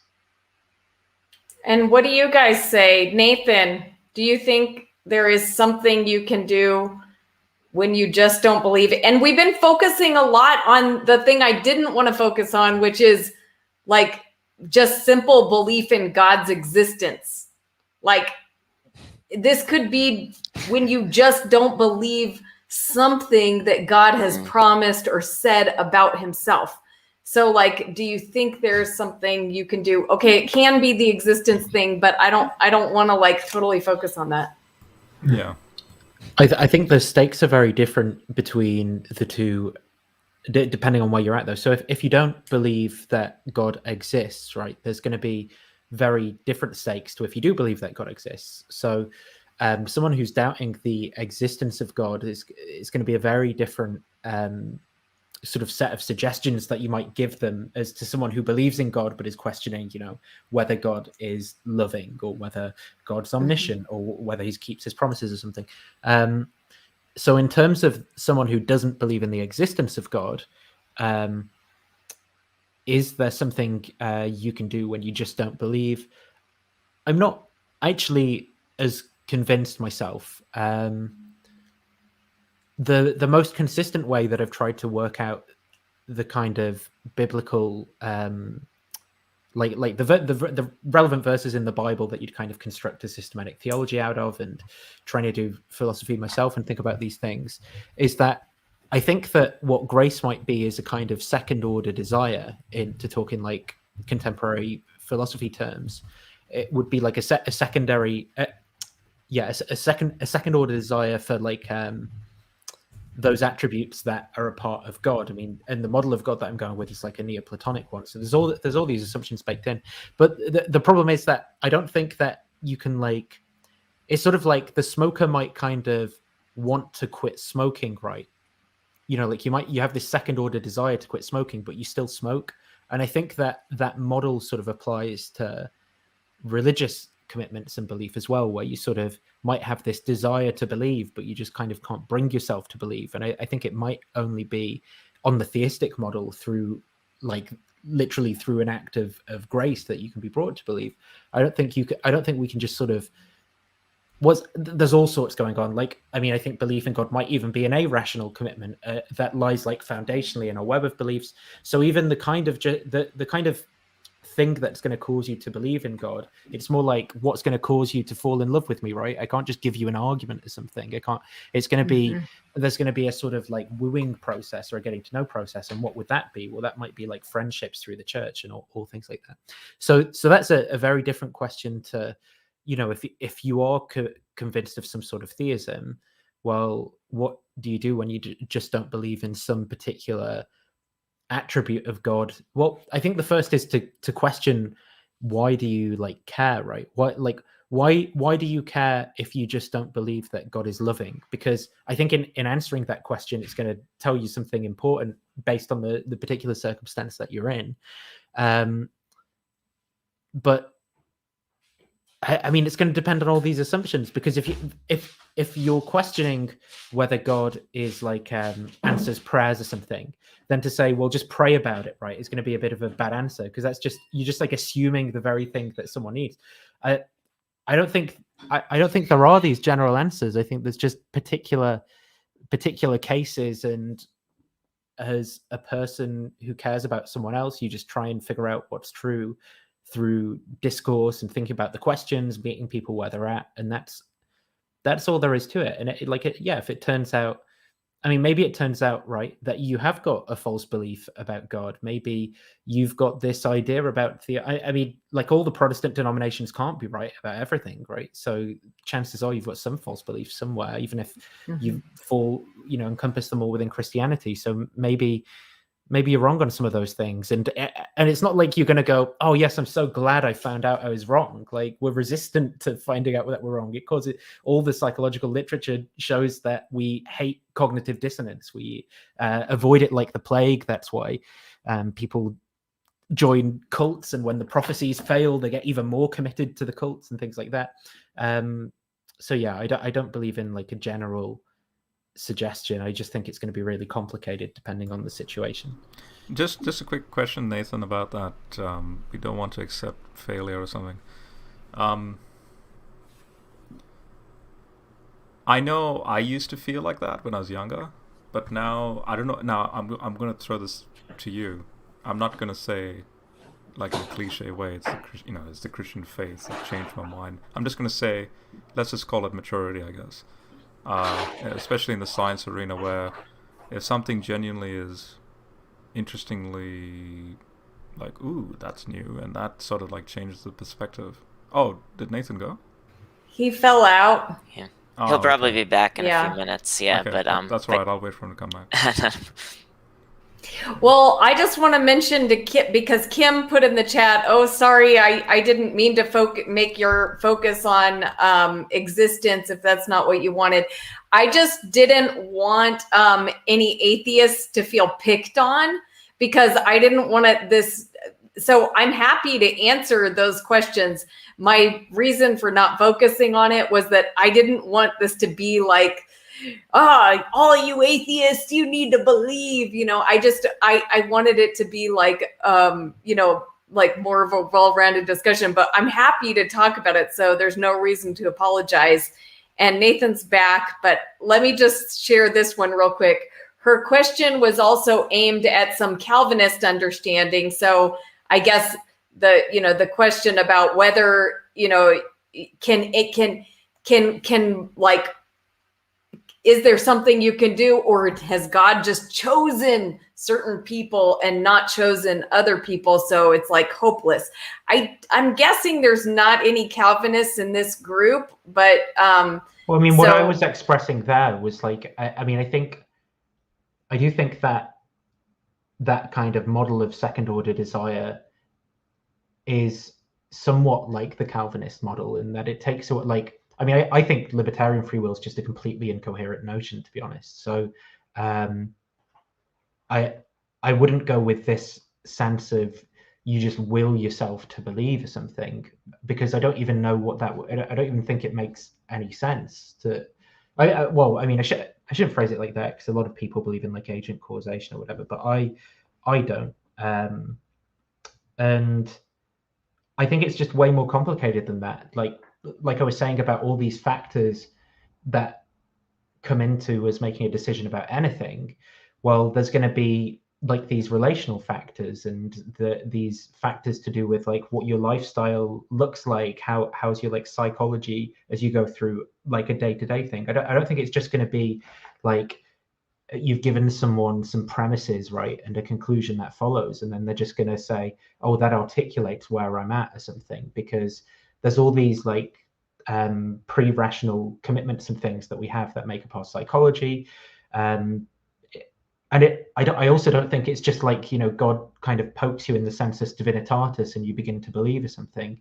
I think there's a bunch of things going on, and it's probably a bit too complicated to just pin down to like one process. But it's certainly what I don't think it is just you like will, you know, you just go, oh, I'm gonna believe in God today or something. I think there's got to be some combination of things, and part of what I think Christian theology might entail is that God's grace is consistently offering that second order desire perhaps to people. So maybe that's what God's doing in sort of but I don't know what that means, because there's different ways of cashing that out. Like it might mean that so God's actually like available as an object of perception, right? Or it might mean that God is like relationally interacting with people as the ground nature of being, like ontologically or something, like more Eastern Orthodox traditions that are more into mysticism and stuff are going to believe. So I just think it's complicated, and Christians are probably, I mean,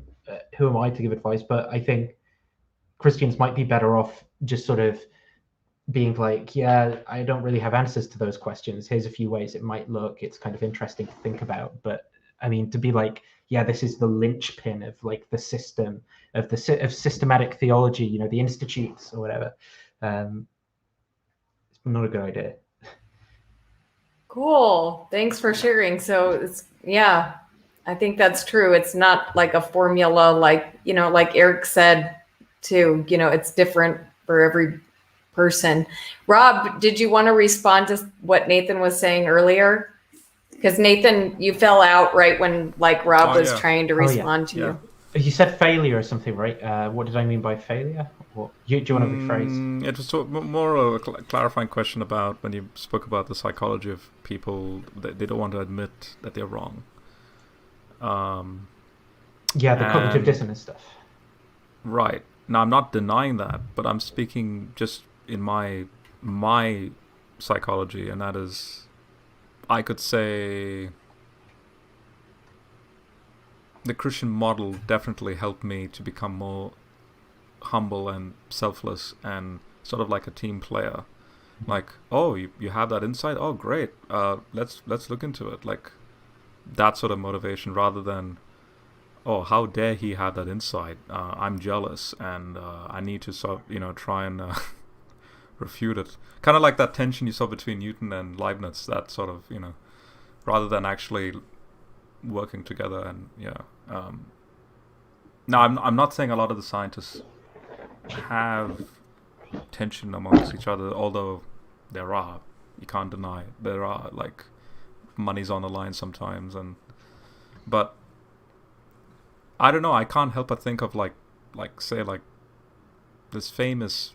I mean, Mary Schweitzer is a classic example of this, where her and her team and that fine that happened, and then they're like having to pool in the resources to defend the claims that she's making, and then that depends on movies like, say, Contact, Ellie Arroway and Palmer, the religious guy. So you have the astrophysicist and the religious guy, sort of like coming from two polar opposite sides, but they have this one goal, which is the pursuit of truth, and they fall in love because of that. Versus, I forget his name, but one of those NASA astronaut guys that has an agenda for fame. He doesn't really care, and he uses Ellie's hard work to get to where he needs to go, but then dies in the process. Interestingly enough, all I'm saying is, do you see the scientific method and, in some sense, even the Christian model helping people deprogram from a cognitive dissonant sort of attitude. I'm getting attacked by a mosquito. There we go. Okay. It really wants my blood. It's been after me several times. Sorry. Yeah. I don't Did you get think. I know it's over there. Okay. I don't think that. I don't know that there's even good evidence to suggest that like a particular ideology sort of protects against these biases that I'm talking about. I think that Sure. they're quite well documented. Like so some of the worrying groups actually would be what are they called? What's Jordan Peterson's career? Because I thought this was kind of ironic about him. Clinical psychologists who sort of appeal to the fact that they're an expert, so they've seen so many cases, right, to make judgments about people. And then there was all these cases when there was what's it called, memory recovery. There was a particular like memory recovery thing where people were recover. There was a psychological model about people recovering memories that they'd hidden about childhood sexual abuse, right? And it wasn't well evidenced, but then all these clinical psychologists started thinking, yeah, that's like just what's going on with my clients. So they'd have these clients in and they'd say, oh, it seems to me like you've got a repressed memory about being sexually abused as a child, right? And if the person doesn't say that that's true, then it's like, well, you've just got the memories repressed, so they keep trying to convince them. And if the person does say it's true, it's like, well, now they've got it right. And there were loads of these cases and loads of people sent to prison across America as a result of this. And basically, even after these like court cases and things where people were found innocent by the jury, and it all comes out, a lot of these psychologists still wouldn't back down from their claims, even after the evidence was counting against the psychological model. I forgot what it's called. It was like repressed memory something or other. But a bunch of evidence came out actually against this theory and the kind of like modes of memory that it was putting out. And still, these people, because they'd invested so much and because the cognitive dissonance for them that they'd committed to these court cases, they put these people through and so forth. That they're supposedly professionals who are meant to be basing their opinion on the evidence in those cases. There's a bunch of examples of them though in professional communities, like the satanic panic in America, the childhood molestation in like preschools and things, where again this was psychologists who were saying, asking children questions. And when you actually read some of the interviews, the children themselves would be asked questions like, oh, did person X touch you here, pointing to a place on the doll? And they'd be like, no. And they'd be like, are you going to stop asking me these questions? No. And then the child and the person would be asking a really aggressive way until they could be like, yeah, okay, it happened. And they'd be like, see, they confessed. And it's this kind of, I mean, there's a couple of biases in that, right? One is not listening to disconfirmatory evidence, like just listening to, like, always seeing 11:11, right? But not remembering every other time that you look at the clock.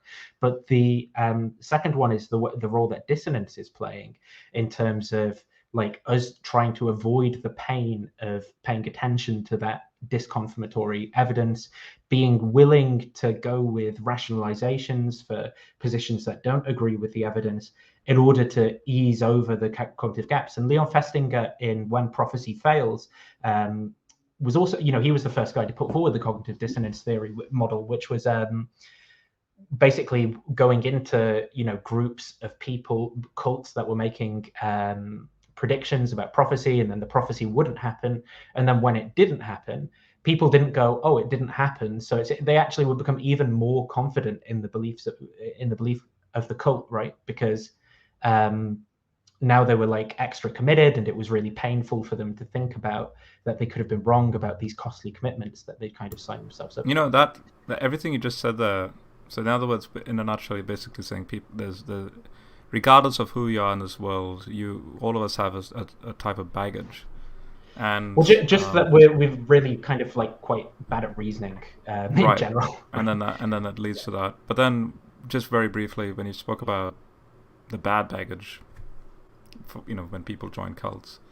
So Rebecca, that recording you heard, there's a big backstory, especially with the female voice you're hearing. Oh my gosh, she's been through a bit, and it doesn't surprise me now why she's in that. Anyway, but Yeah, let's get back on topic. Let's. Well, Gray had a question for you, Rob. He wanted to know, because you said that your belief in Christianity has helped you be more humble, but he says, can't the secular model also do that? I don't see what the Christian model gives you that the secular model doesn't. The pursuit of truth is a very, very Judeo-Christian Western idea, and famous But you lines can't. like "What is truth?" Pilate asks Jesus that question, and interestingly, if you read the Latin of that, it's an anagrammatic phrase, meaning you can rearrange certain letters and rephrase it as so what is truth? That's the question, and you can literally read what is truth in Latin as the man who is here. And so the whole concept of logos and the scientific method all comes from Reformation Europe, and finally ultimately stems from a non-superstitious attitude of reality, which is ultimately biblically based. And the very fact that we are thinking analytically, not psychologically analytically, but analytically in the sense of deductive reasoning, the Popper method, the scientific method, that is very unique. Well, you're getting some strong reactions here, Rob. Gray said, "Hey, we do truth too." Kim says you can't claim like this, like exclusively. Like, what can't Christianity pursue truth, and then other ideologies and worldviews also pursue truth? Jump in. Well, Sure. all I recommend for you to check out is authors like Thomas Torrance. He wrote Space, Time, and Incarnation. That's a very good book to read on that. Another book is called The Grammar of Theology. In other words, the engagement of the mind in understanding that reality is not governed by gods in a polytheistic, superstitious sense, but rather and that the universe is uniform, it's not arbitrary. So the concept of uniformitarianism, like all of these bedrock foundations that are at the core of the scientific model that we pursue in a naturalistic sense. How ironic it comes from a Christian model, and therefore why were Christians? If ever there was that atheist label applied to people, it was applied to the Christians in the early church. Christians, stop being atheists. Why? Well, there's a reason why. Because they're thinking like how atheists think today. Except that Christians do put on that added God and Jesus bit, but that's the point. So anyway. But Kim says, isn't that the genetic fallacy? Spence is dying to say something here, so okay, go Spence. Thanks. Everybody That's not can the genetic pursue fallacy. truth. I'm sorry.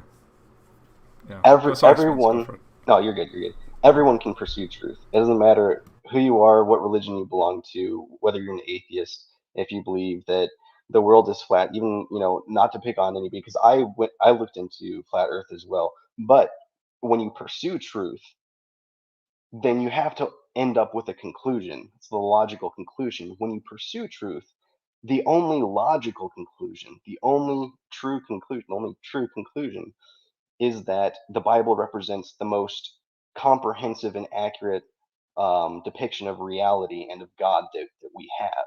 So yes, I mean, scientists can go through hypotheses and experiments and everything like that, and all of that is in pursuit of truth. But if you follow the trail long enough, then eventually you get to the ultimate conclusion, the only logical conclusion, which is that there is God and that Jesus is God.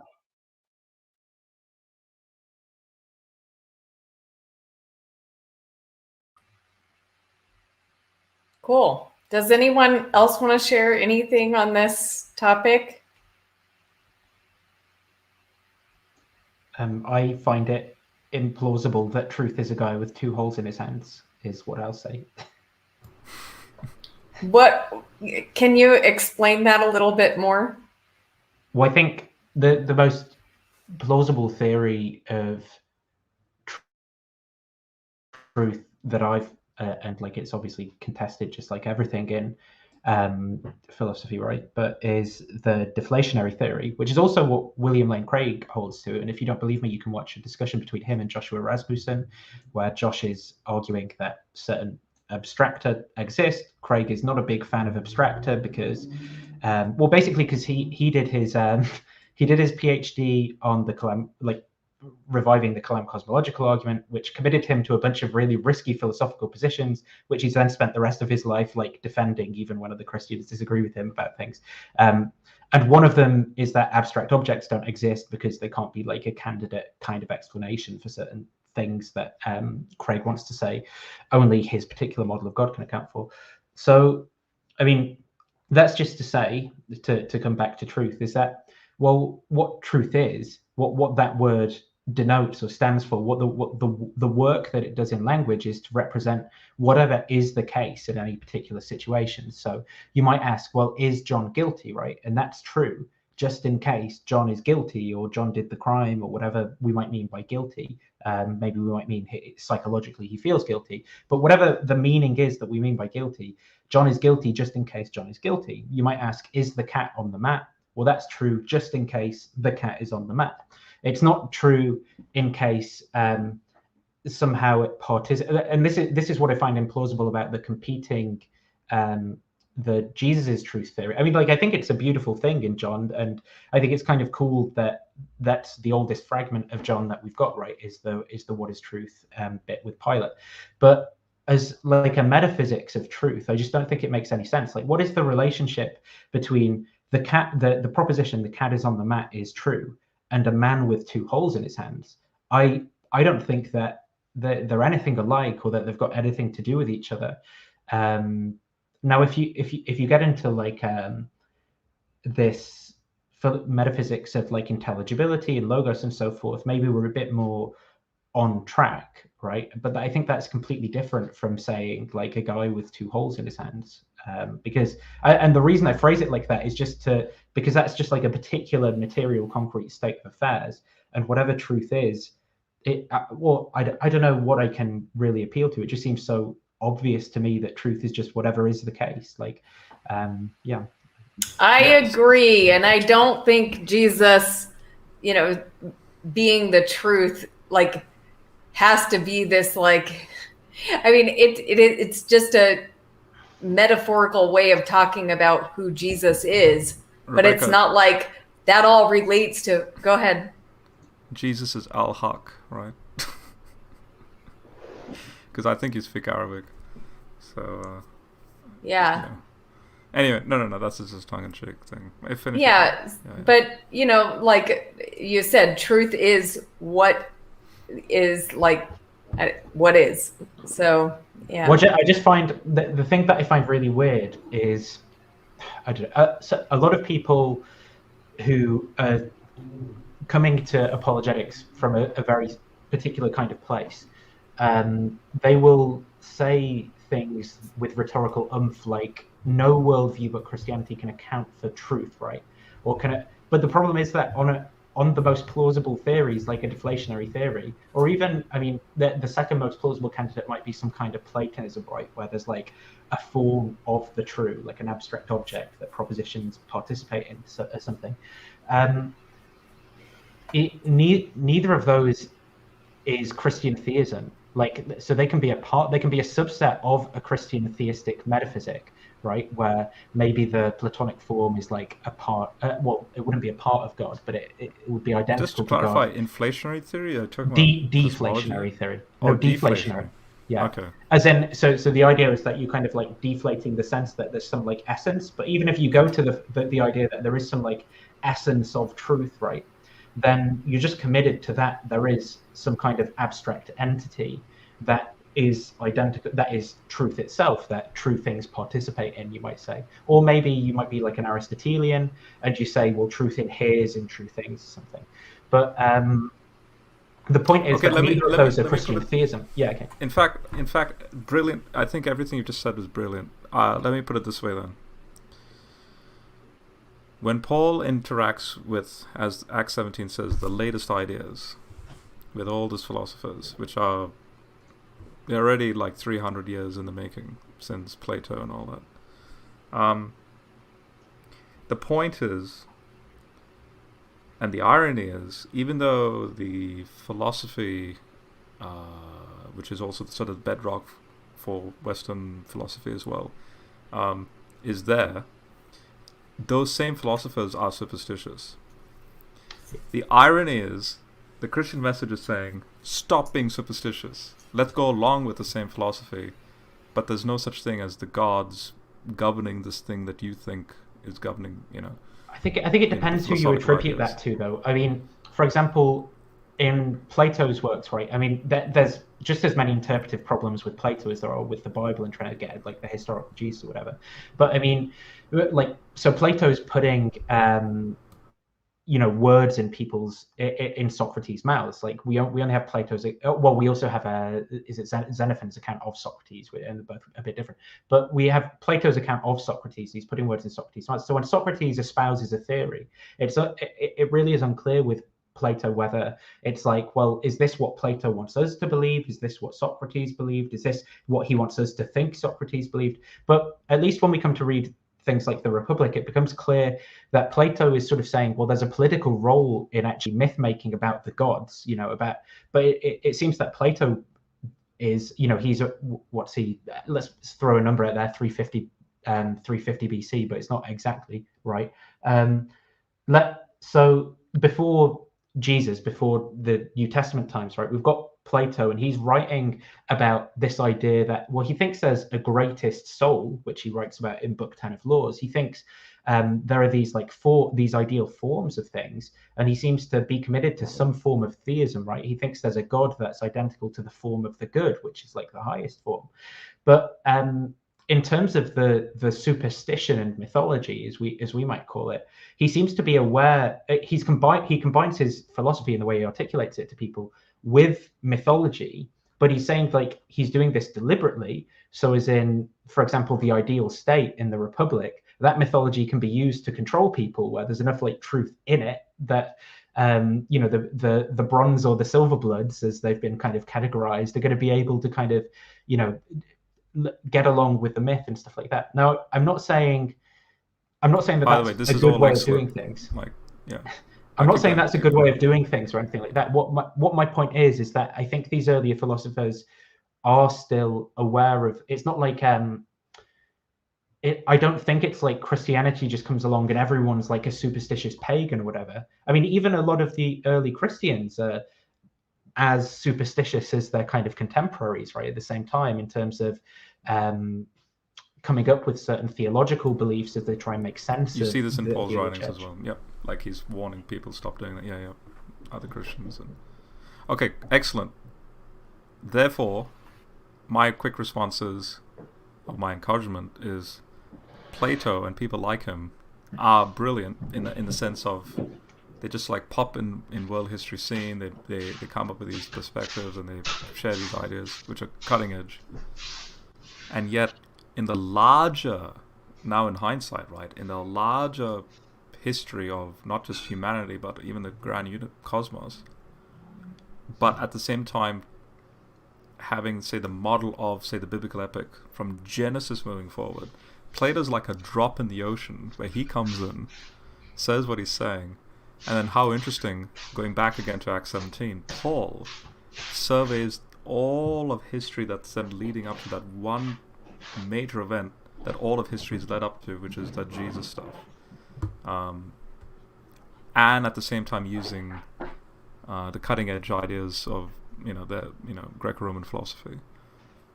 That to me is what blows my mind. And even Bart Ehrman, in one of his latest books, spoke about where he went to that same location, and I think it's called The Triumph of Christianity is the book that he wrote. What are you, sorry, just to get, because I don't know that I'm exactly clear on what you're saying. Are you saying, so the fact that Paul seems to be aware of, educated enough and aware of all these things, but still finds Jesus more compelling or something. It is special. okay. It is an audacious claim. So a moment ago when you said like Christianity has like the edge and everything, that's the thing. I'm not trying to say it is the only way, even though Jesus does use that phrase. I'm the way, the truth, the life. There's no other name under heaven we should be saved.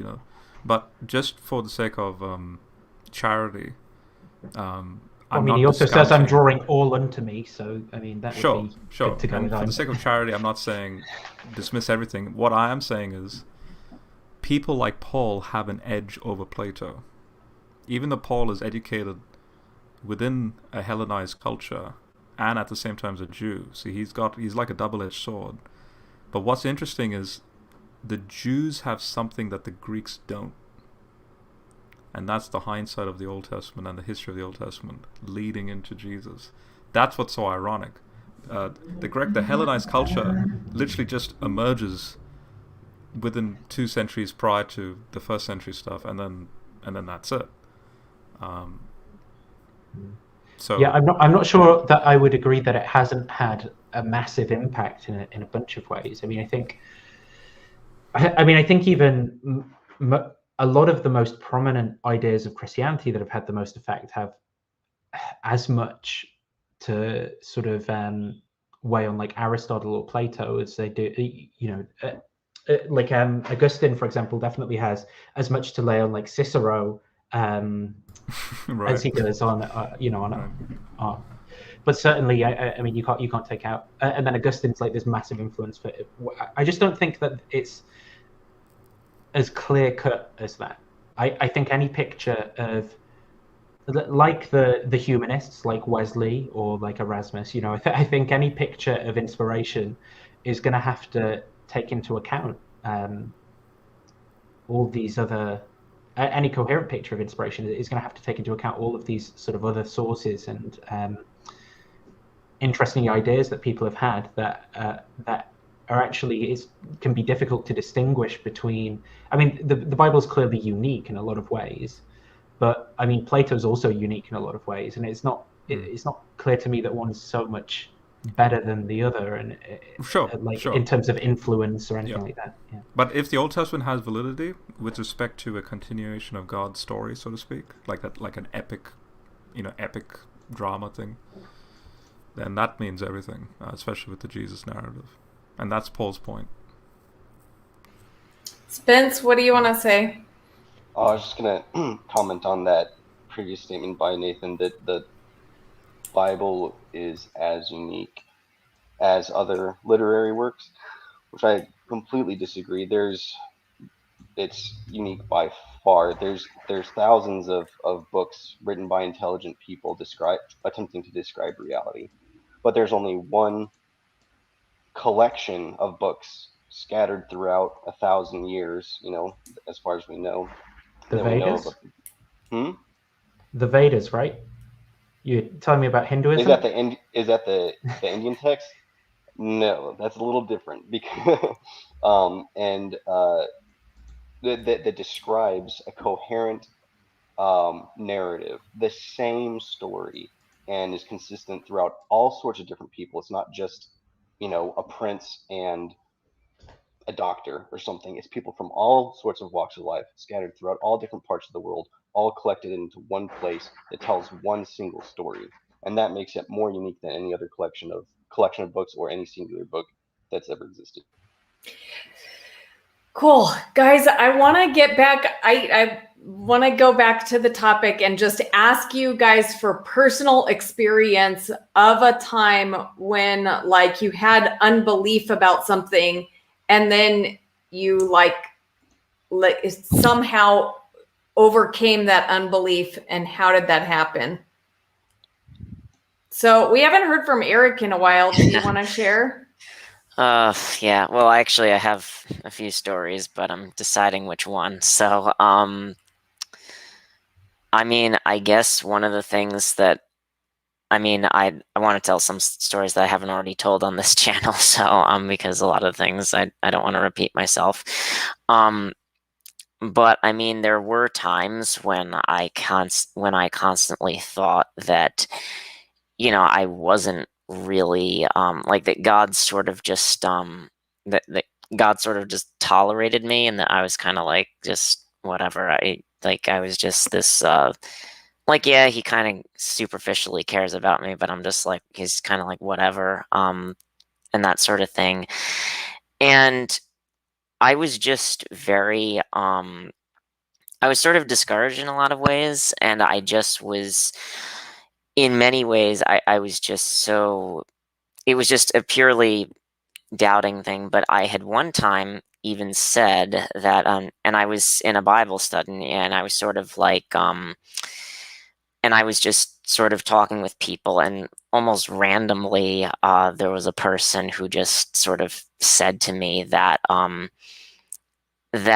for example, that I was beautifully and wonderfully loved. And it's a crazy story, and I don't expect. I'm purely talking to mostly people of faith, because I don't expect atheists to really believe this story. But I would say that literally within minutes of me thinking that, somebody almost just randomly called out to me and said that I was loved by God.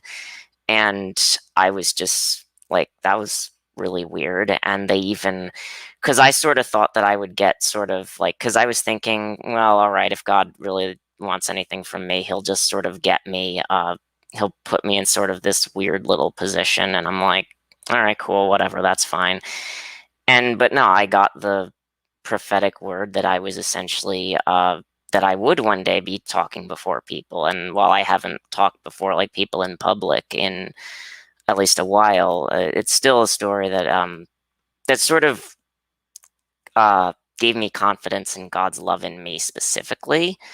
I would never, of course, and again, this is the reason why I tend to not want to tell this in front of a lot of people, because they're going to think that I'm sort of promising them some sort of cookie cutter formula.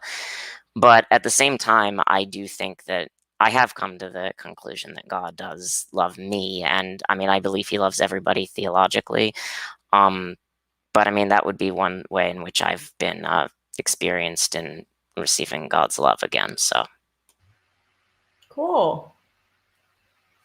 Thank you for sharing. Nathan, do you have something like, was there a time when you had unbelief about something and then like something changed, and how did you get there?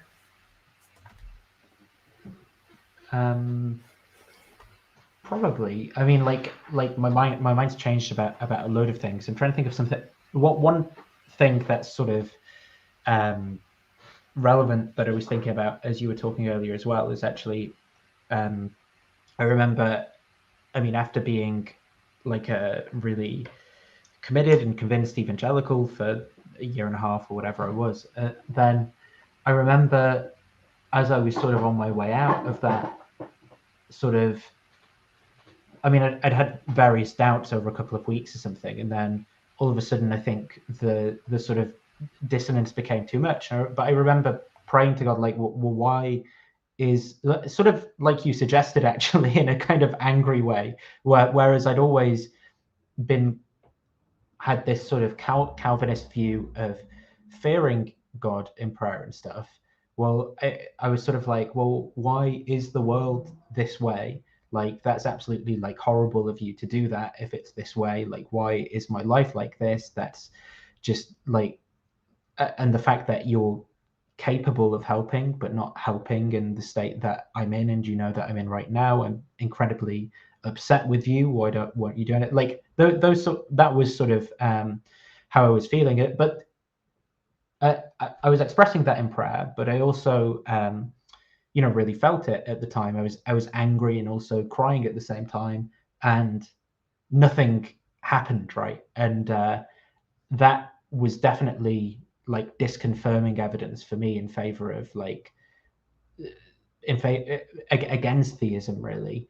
Now, when you say like at that point, and I don't think I'd advise myself in this way, I wouldn't say, well, now further down the line you believe different things, so still stick with theism. I wouldn't say, because I think it's always the right thing for me to do to commit myself to best of the kind of like evidence and reasons that I have, that what I believe is what I believe. Like I don't want to constantly kind of like gaslight myself and be like, well, I'm convinced this is true, but I really have to believe this thing, or I have to.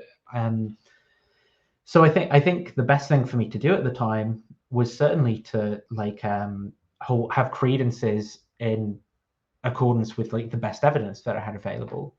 And then it wasn't like, well, I was really convinced that I had to come round to some form of theism or something like that.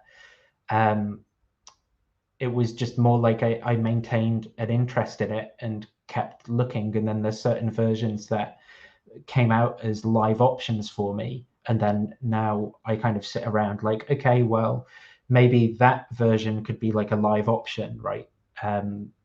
As live an option as like this version of naturalism is or something, and that's not going to be satisfying to what I used to believe, like who I was then. But I mean, that's how I've kind of changed my belief on something come around. I think I kind of object to the principle that because I think because you're not omniscient, right? You don't know the full picture. You're always a limited like subjective agent trying to figure things out. That I kind of object to the idea that you should cling on to beliefs if you've got good reasons against them.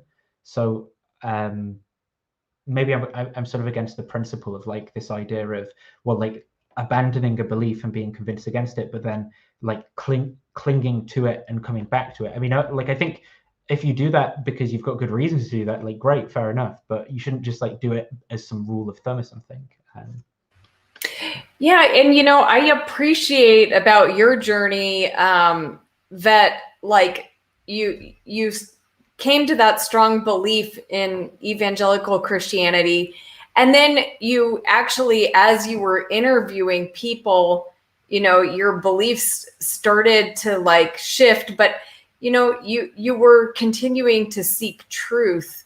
And so like I appreciate that, like through your journey, you've been truthful with where you're at and like honestly evaluating the evidence, and like that you like left your journey up for anyone to see. I still really appreciate that, because you can look back at your channel right now, and I mean, there's the video, you have your testimony video, which I love.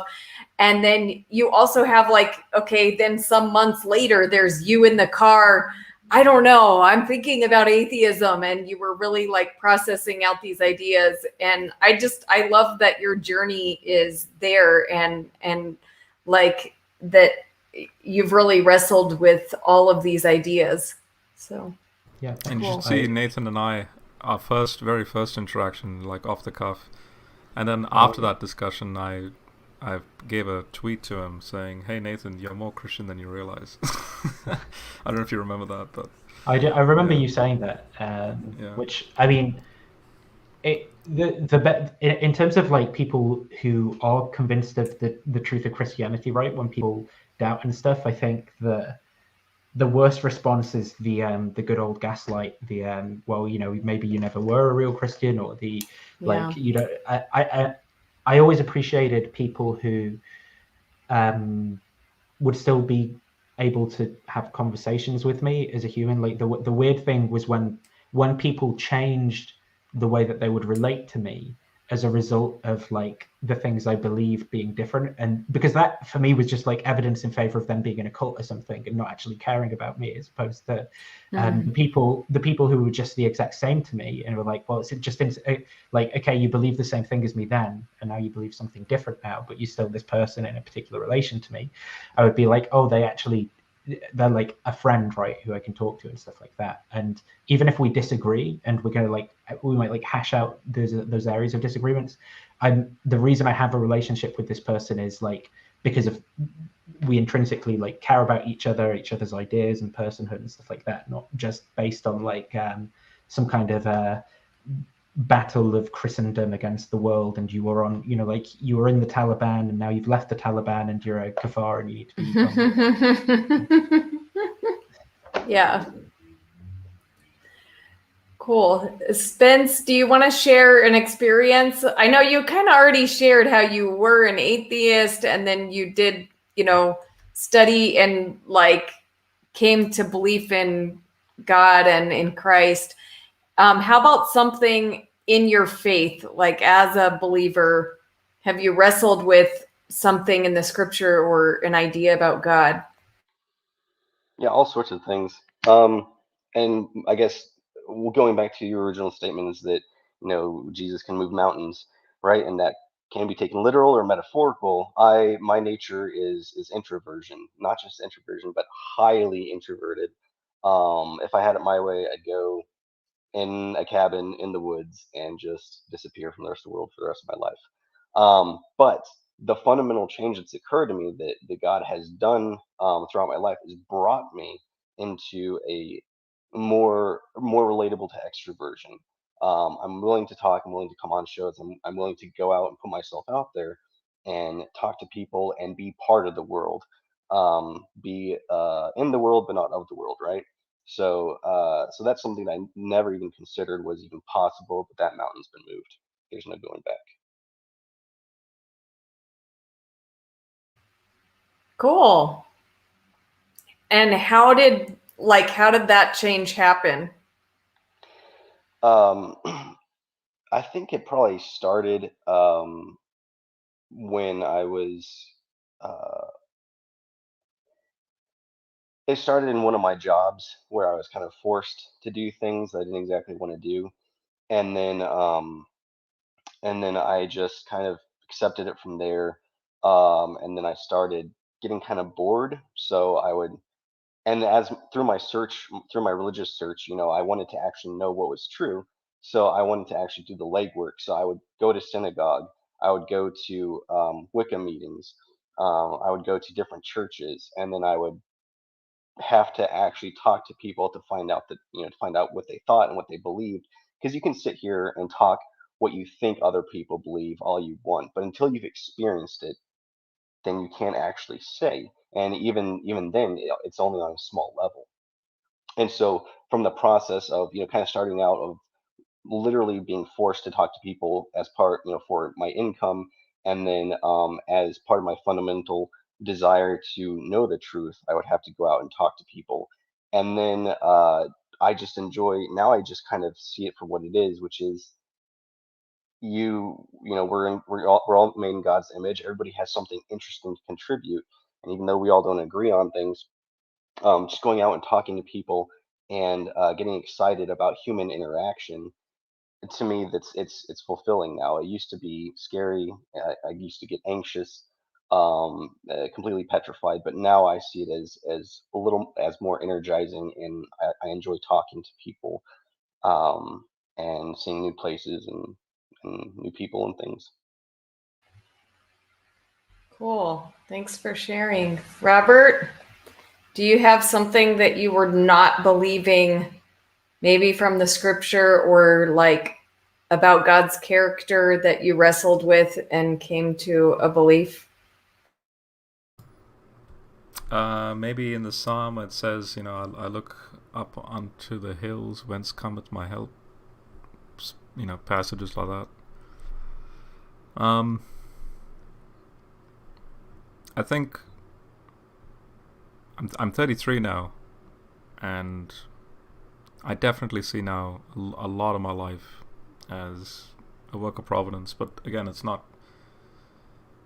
And another thing I started to realize, it's not just all about me. It's not like the universe is centered on me and God's focusing just on me. It's the whatever bad happens to me happens to be for the benefit of other people, and vice versa. And it's sort of like this big synthesis that I've started to notice. An example would be migrating from East India / Burma and coming here to Australia purely because of persecution. That particular line, that verse, is a favorite in my family. I look to the hills, whence cometh my help, and that's purely because there's a scene in Sound of Music when the Von Trapp family they do their final performance, and the Nazis are after them, and they go and hide in that cemetery place before they make their escape.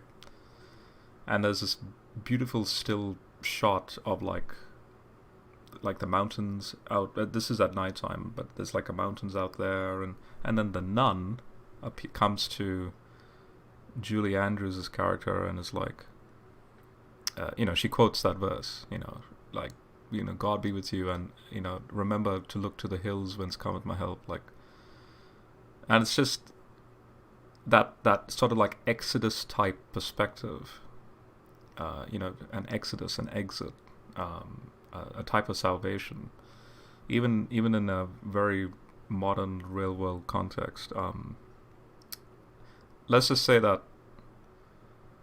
there's always the why and how long, O Lord, sort of attitude, but the so-called miracles or the so-called wonders or the so-called God acts that do take place, especially in my life, if I was to boil it down to one word, regardless of what it is, it could be health, it could be finances, it could be friendships, whatever, there's always a type of like Exodus theme that happens to overlap, and it's really humbling.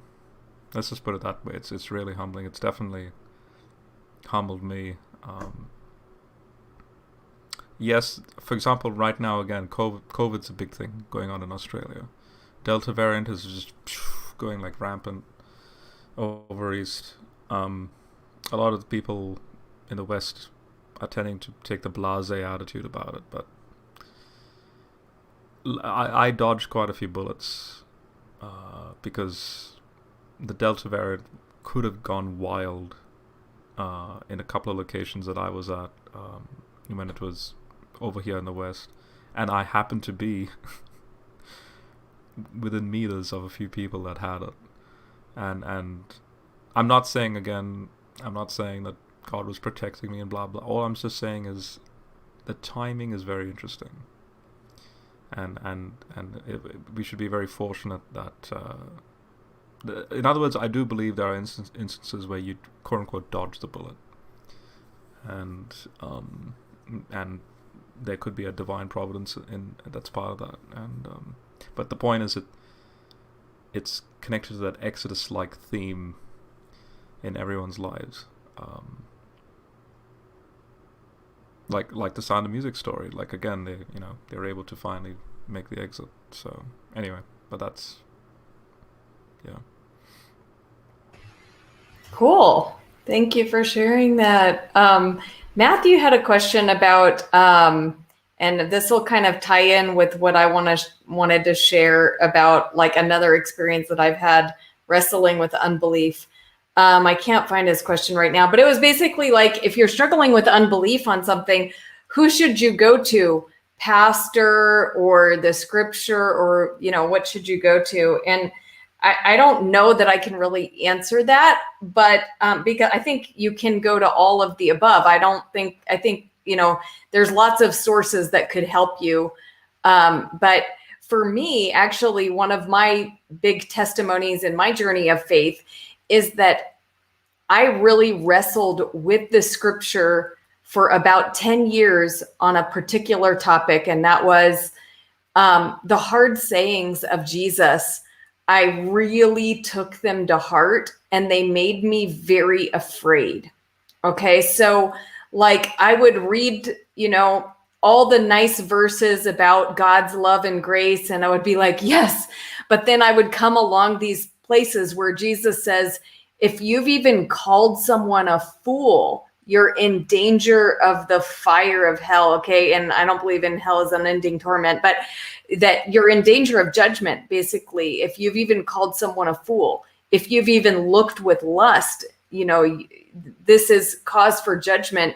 And that, so there were so many of the hard sayings of Jesus that, they crippled me. I would and guys, this is like, I'm talking about a period of like 10 years as a Christian. Okay. And so like a lot of people didn't even know I was struggling with this because, I was teaching Bible studies. I was doing all kinds of stuff. Like I was living as a Christian, and but privately, like at home, I was terrified that God would reject me. And I was like, I would be under the covers, like covers up to my chin, going, I just don't want to be rejected by God. And my husband, thank God for him, because he was always like so grounded. And so he would be like, are we going to do this again? I can't believe this. You're a Christian and you don't believe the one thing that Christians have to believe, that, you're saved. Jesus saved you. And he would get out and he read the same passage to me every time I would get in one of these like crippling fear modes. Okay. So he would open up to Romans chapter 5 and he would read Romans chapter 5-8. And this is why this passage is, and I want to do a thing about this one time, but I mean, he would just basically kind of like bring me like back to, okay, Jesus is our salvation. Salvation is a free gift. But I still had all of these scriptures that I was wrestling with. And so, I mean, I did finally come to a point, and I think I've shared this with you guys, so forgive me if this is boring, but I had gone through, I was like, I've got to sort this out. What does Jesus mean by all this stuff? I went through the entire New Testament and I highlighted all the scary verses in pink and all the love and grace verses in blue. And so I was like, when I get all the scary ones put together and all the good, love and kindness ones put together, then when I flip through, I'll be able to see what's really going on here, And so I finished doing that, and I was more confused than ever because half of my Bible was pink and half of it was blue, and I'm just like, I don't know. And like, it got to the point I was teaching Bible study in a women's prison, okay? And I was reading the book of Ephesians with them, and, I was excited to teach them Ephesians chapter 2. It's by grace you've been saved. It's a gift of God, not by works, so that no one can boast. And, sure enough, they loved that part of it. But then we got to Ephesians 5, where it says, I tell you the truth, no immoral person will enter the kingdom of God, and all this, and that was one of those scary verses. And I was hoping they wouldn't notice it. But they did notice it, and they were like, hey, what about this? This is, kind of scary. And I was like, okay, you're right. It is scary. And you know what? I don't have an answer for you right now. But when I come back in 2 weeks, I'm going to have an answer for you. Because these are women who are in prison. They've done, their lives are really messed up and they need the grace message. So, I was just like, when I left there, I was like, God, that's it. I've been wrestling with this. I need it for so many years, but now it's just not even about me. Like, I need answers for these women. And like that 2-week period of time, I read through the entire New Testament again, like actually in a few days. And every scary verse, I was like, I need an answer for this, God. Like, answer me. And it was like amazing how, like, God in that 2-week period, he changed me. He shifted me. Like, it was a total breakthrough for me. And it was a life-changing breakthrough for me because I realized so many ways that I was taking those verses out of context. And when I actually like read the context, when I understood, like God he changed me.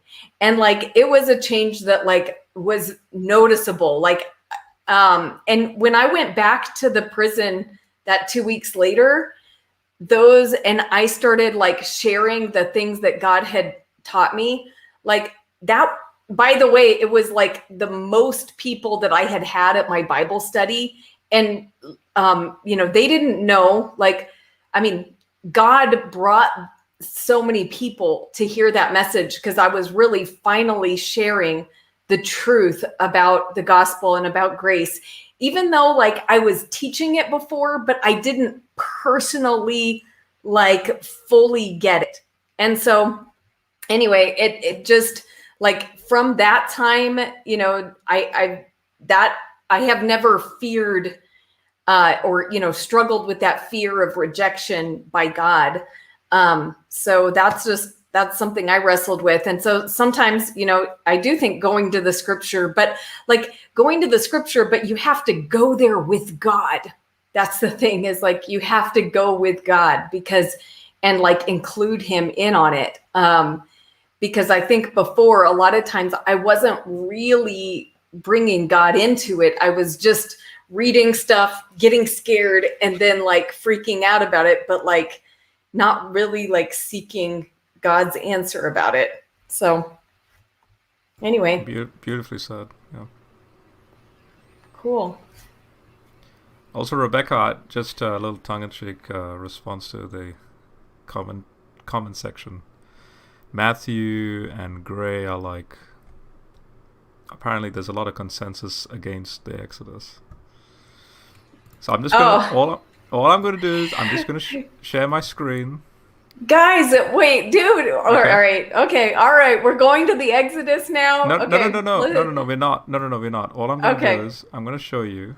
This is a 2015, an official compilation called Israel's Exodus in Transdisciplinary Perspective, Text, Archaeology, Culture, and Geoscience. This is Springer publication. What happened was the University of San Diego in 2013, here it is. So this volume is the most innovative gathering of thought assembled on the topic of Israel's Exodus, and this happened in 2013. Scholars from everywhere came, 44 contributions by leading scholars. They all concluded that an exodus did happen, but it then comes down to what type of exodus. Is it mostly myth, but then there's still a little bit of lingering historicity to it. Here's just a random example of even a geophysicist giving models and an explanation of the splitting of the Red Sea and the wind patterns, and like, in other words, there's a legitimate geophysical argument to be made with respect to what the text says and the location of where this is taking place and so on. So, you know, David Falk is like one of hundreds of scholars in this field that would authenticate a type of exodus that did take place. So he does say his position's a minority one, though. I think it's important to. No, not at all. No. He literally says that. He says that in which video did he answer that? I think it was when he did his response to IP one, the original one that sort of made him YouTube famous. But he outright answered the question, is your position the majority position in the field? And he said, no, it is not. But he said, obviously, he's aware of that and he has good reasons for believing the position that he believes. His is a minority because he's going the extra step with the evangelical context, saying that the narrative in Exodus is true. So Hoffmeyer and Kenneth Kitchen and so on would fit in that. But at the same time, I think, because I've spoken to him privately, and he's saying he's a minority even within evangelicals. Because the evangelicals hold to this early date idea, which IP then was arguing, and then he retracted. But I've asked him as well. I've asked him, like, generally speaking, you're in the field. Like we're talking even non-religious people, scholars.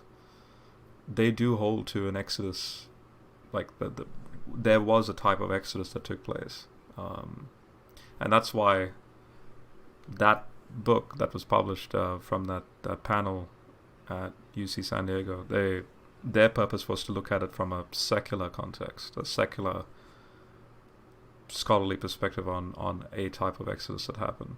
But they also allowed people like Hoffmeyer to come in to give that religious sort of flavor to it.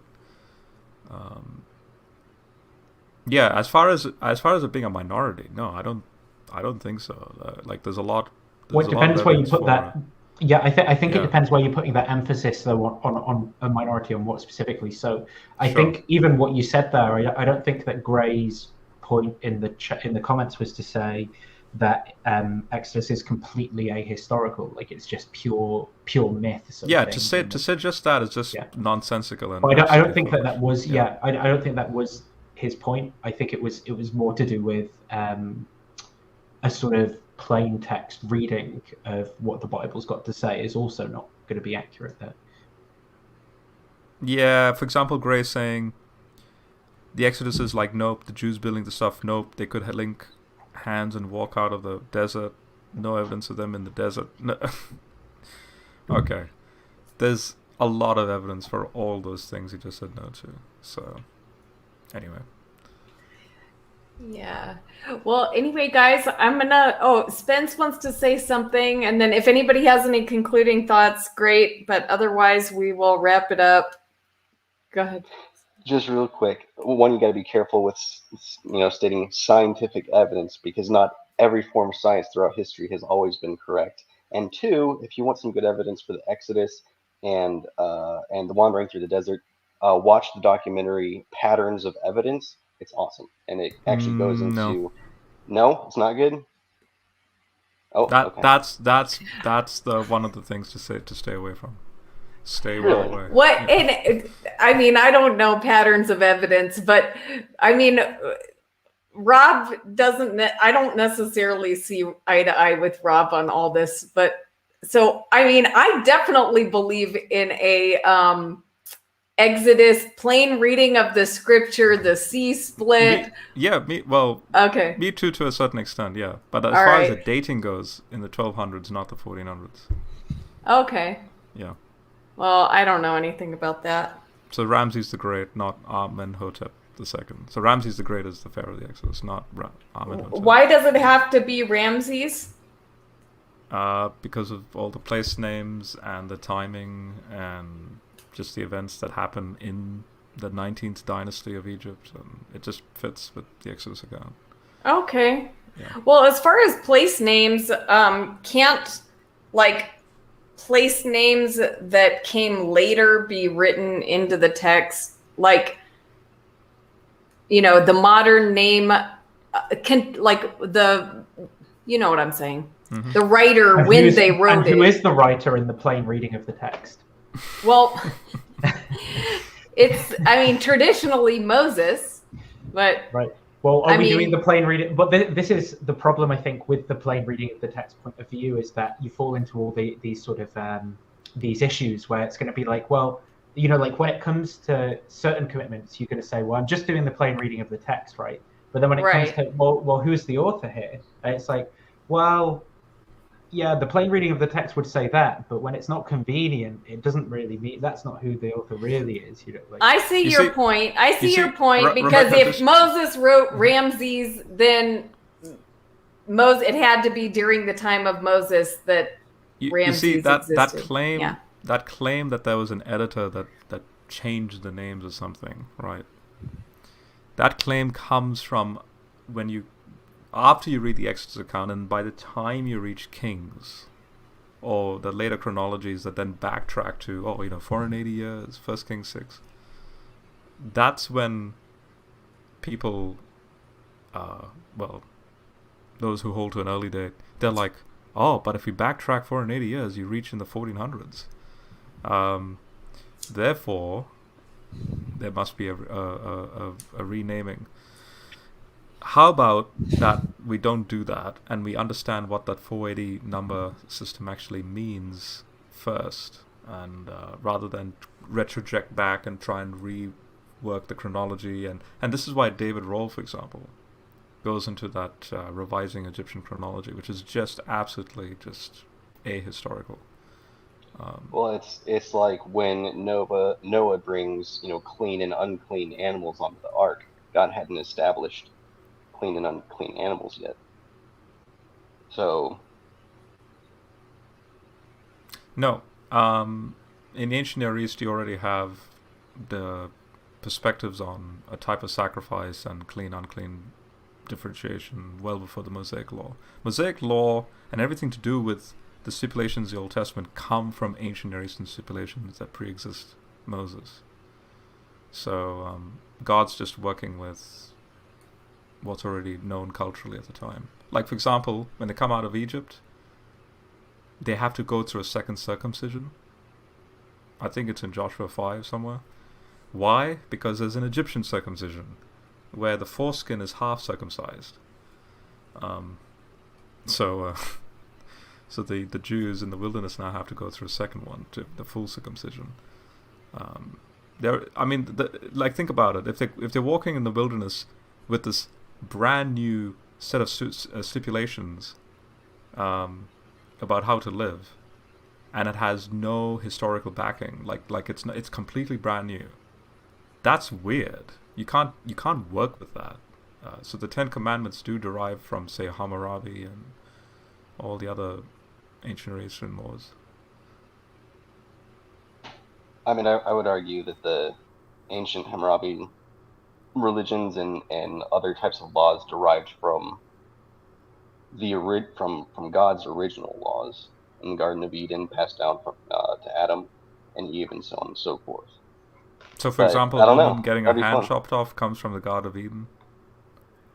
No, I'm not saying that they're literally transcripted from one to the other, but they share an origin about justice and who God is. You know, a lot of people claim that that the God of Israel is derived from the Sumerians, right? But you can only argue that so much. That's just the hypothesis. You can at the same time hypothesize that that the God of Israel, or that the Sumerian gods were based off of the true God, right?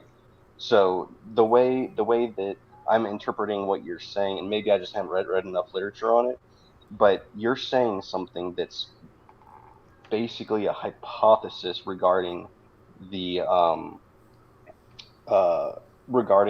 laws being transitioned from previous cultures into the Israelites, into the Hebrews culture. Mm-hmm. But you could also argue the opposite at the same time. Yeah, I think this is true of any post. Well, no, I think he's making a good point. I think it's right that, I mean, we're doing post-diction, right, in any of the cases, but then I think when we weigh the theories on like the various virtues, so one of those is going to be like the fit to the data, like the evidence that we have, the various manuscripts, and part of that story is going to involve us like going beyond the kind of data that we have, right? But a kind of a story that goes beyond it in a way that involves as few commitments as possible is going to be more probably true. And this is something that Elliot Sober's done a bunch of work on. Like, what's the mathematical basis of why Occam's razor works?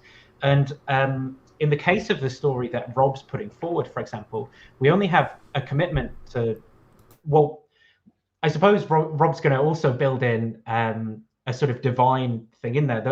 The point is that I think the story that Rob's putting together is parsimonious because we're only committed to what people doing like theological innovation on stories that they've inherited, right?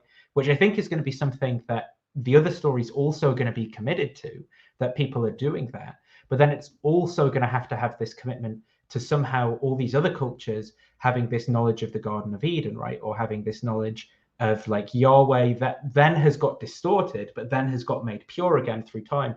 And I think that that's a more complicated theory, basically, than the alternative theory, which is that there's these other cultures who inherit not like the perfect story of like Yahweh and what's going on, but like what's Atrahasis and all these things, and then that's the culture that people are in, and then they kind of have a bit of a different theology for whatever reasons, for their political reasons. I mean, it's the same stuff we see.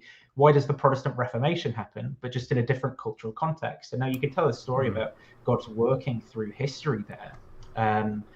God's working through history when in the Babylonian captivity, people reconceptualize Yahweh and a radical monotheism emerges, right? And you get further rifts like in the New Testament stuff. But I think the story that fits best with what our best historical analysis of those periods has to kind of tell us is going to be one to go with theologically, right? And I do think that that's what Rob's doing in that case, because there is a consensus among scholarship that in Old Testament studies that all of these documents are influenced by the kind of cultures they're in. Like my favorite one is in Isaiah, when it talks about it addresses the husband around, I think it's around Isaiah 53, when it's like, did you not like battle Rahab, right, to create creation or something? It's clearly referencing Rahab Shatter as like the heads of Leviathan. Yeah, exactly. And it's like, well, talking how to are you going to Pharaoh. make sense of this? Well, the problem is, how are you going to make sense of this kind of talk about Yahweh doing battle with like sea monsters, right? In the context of God as like how Reformed Calvinists or something think about God, it's only going to make sense through those like ancient Near Eastern lenses, where where people who would be reading that or writing it in a particular context would have all these kind of like symbols in their language to think about. Yeah, so Gray, are you getting that?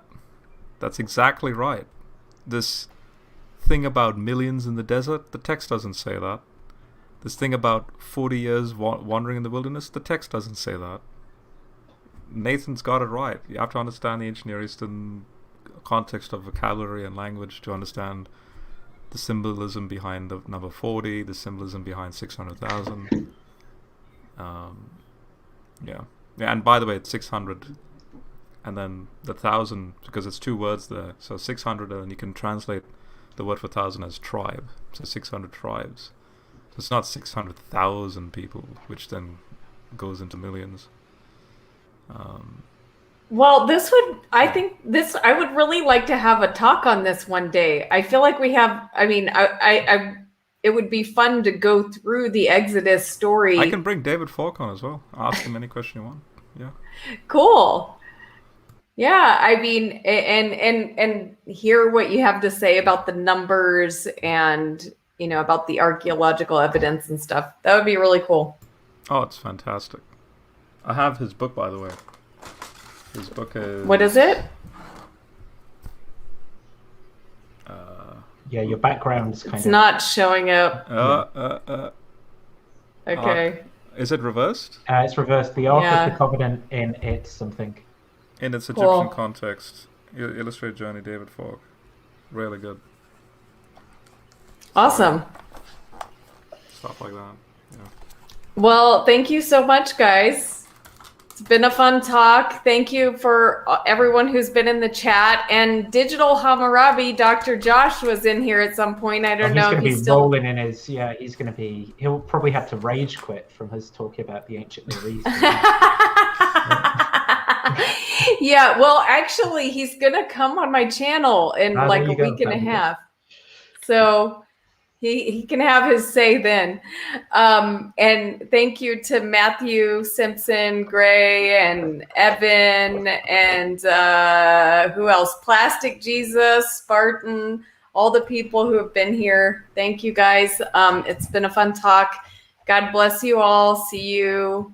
God bless.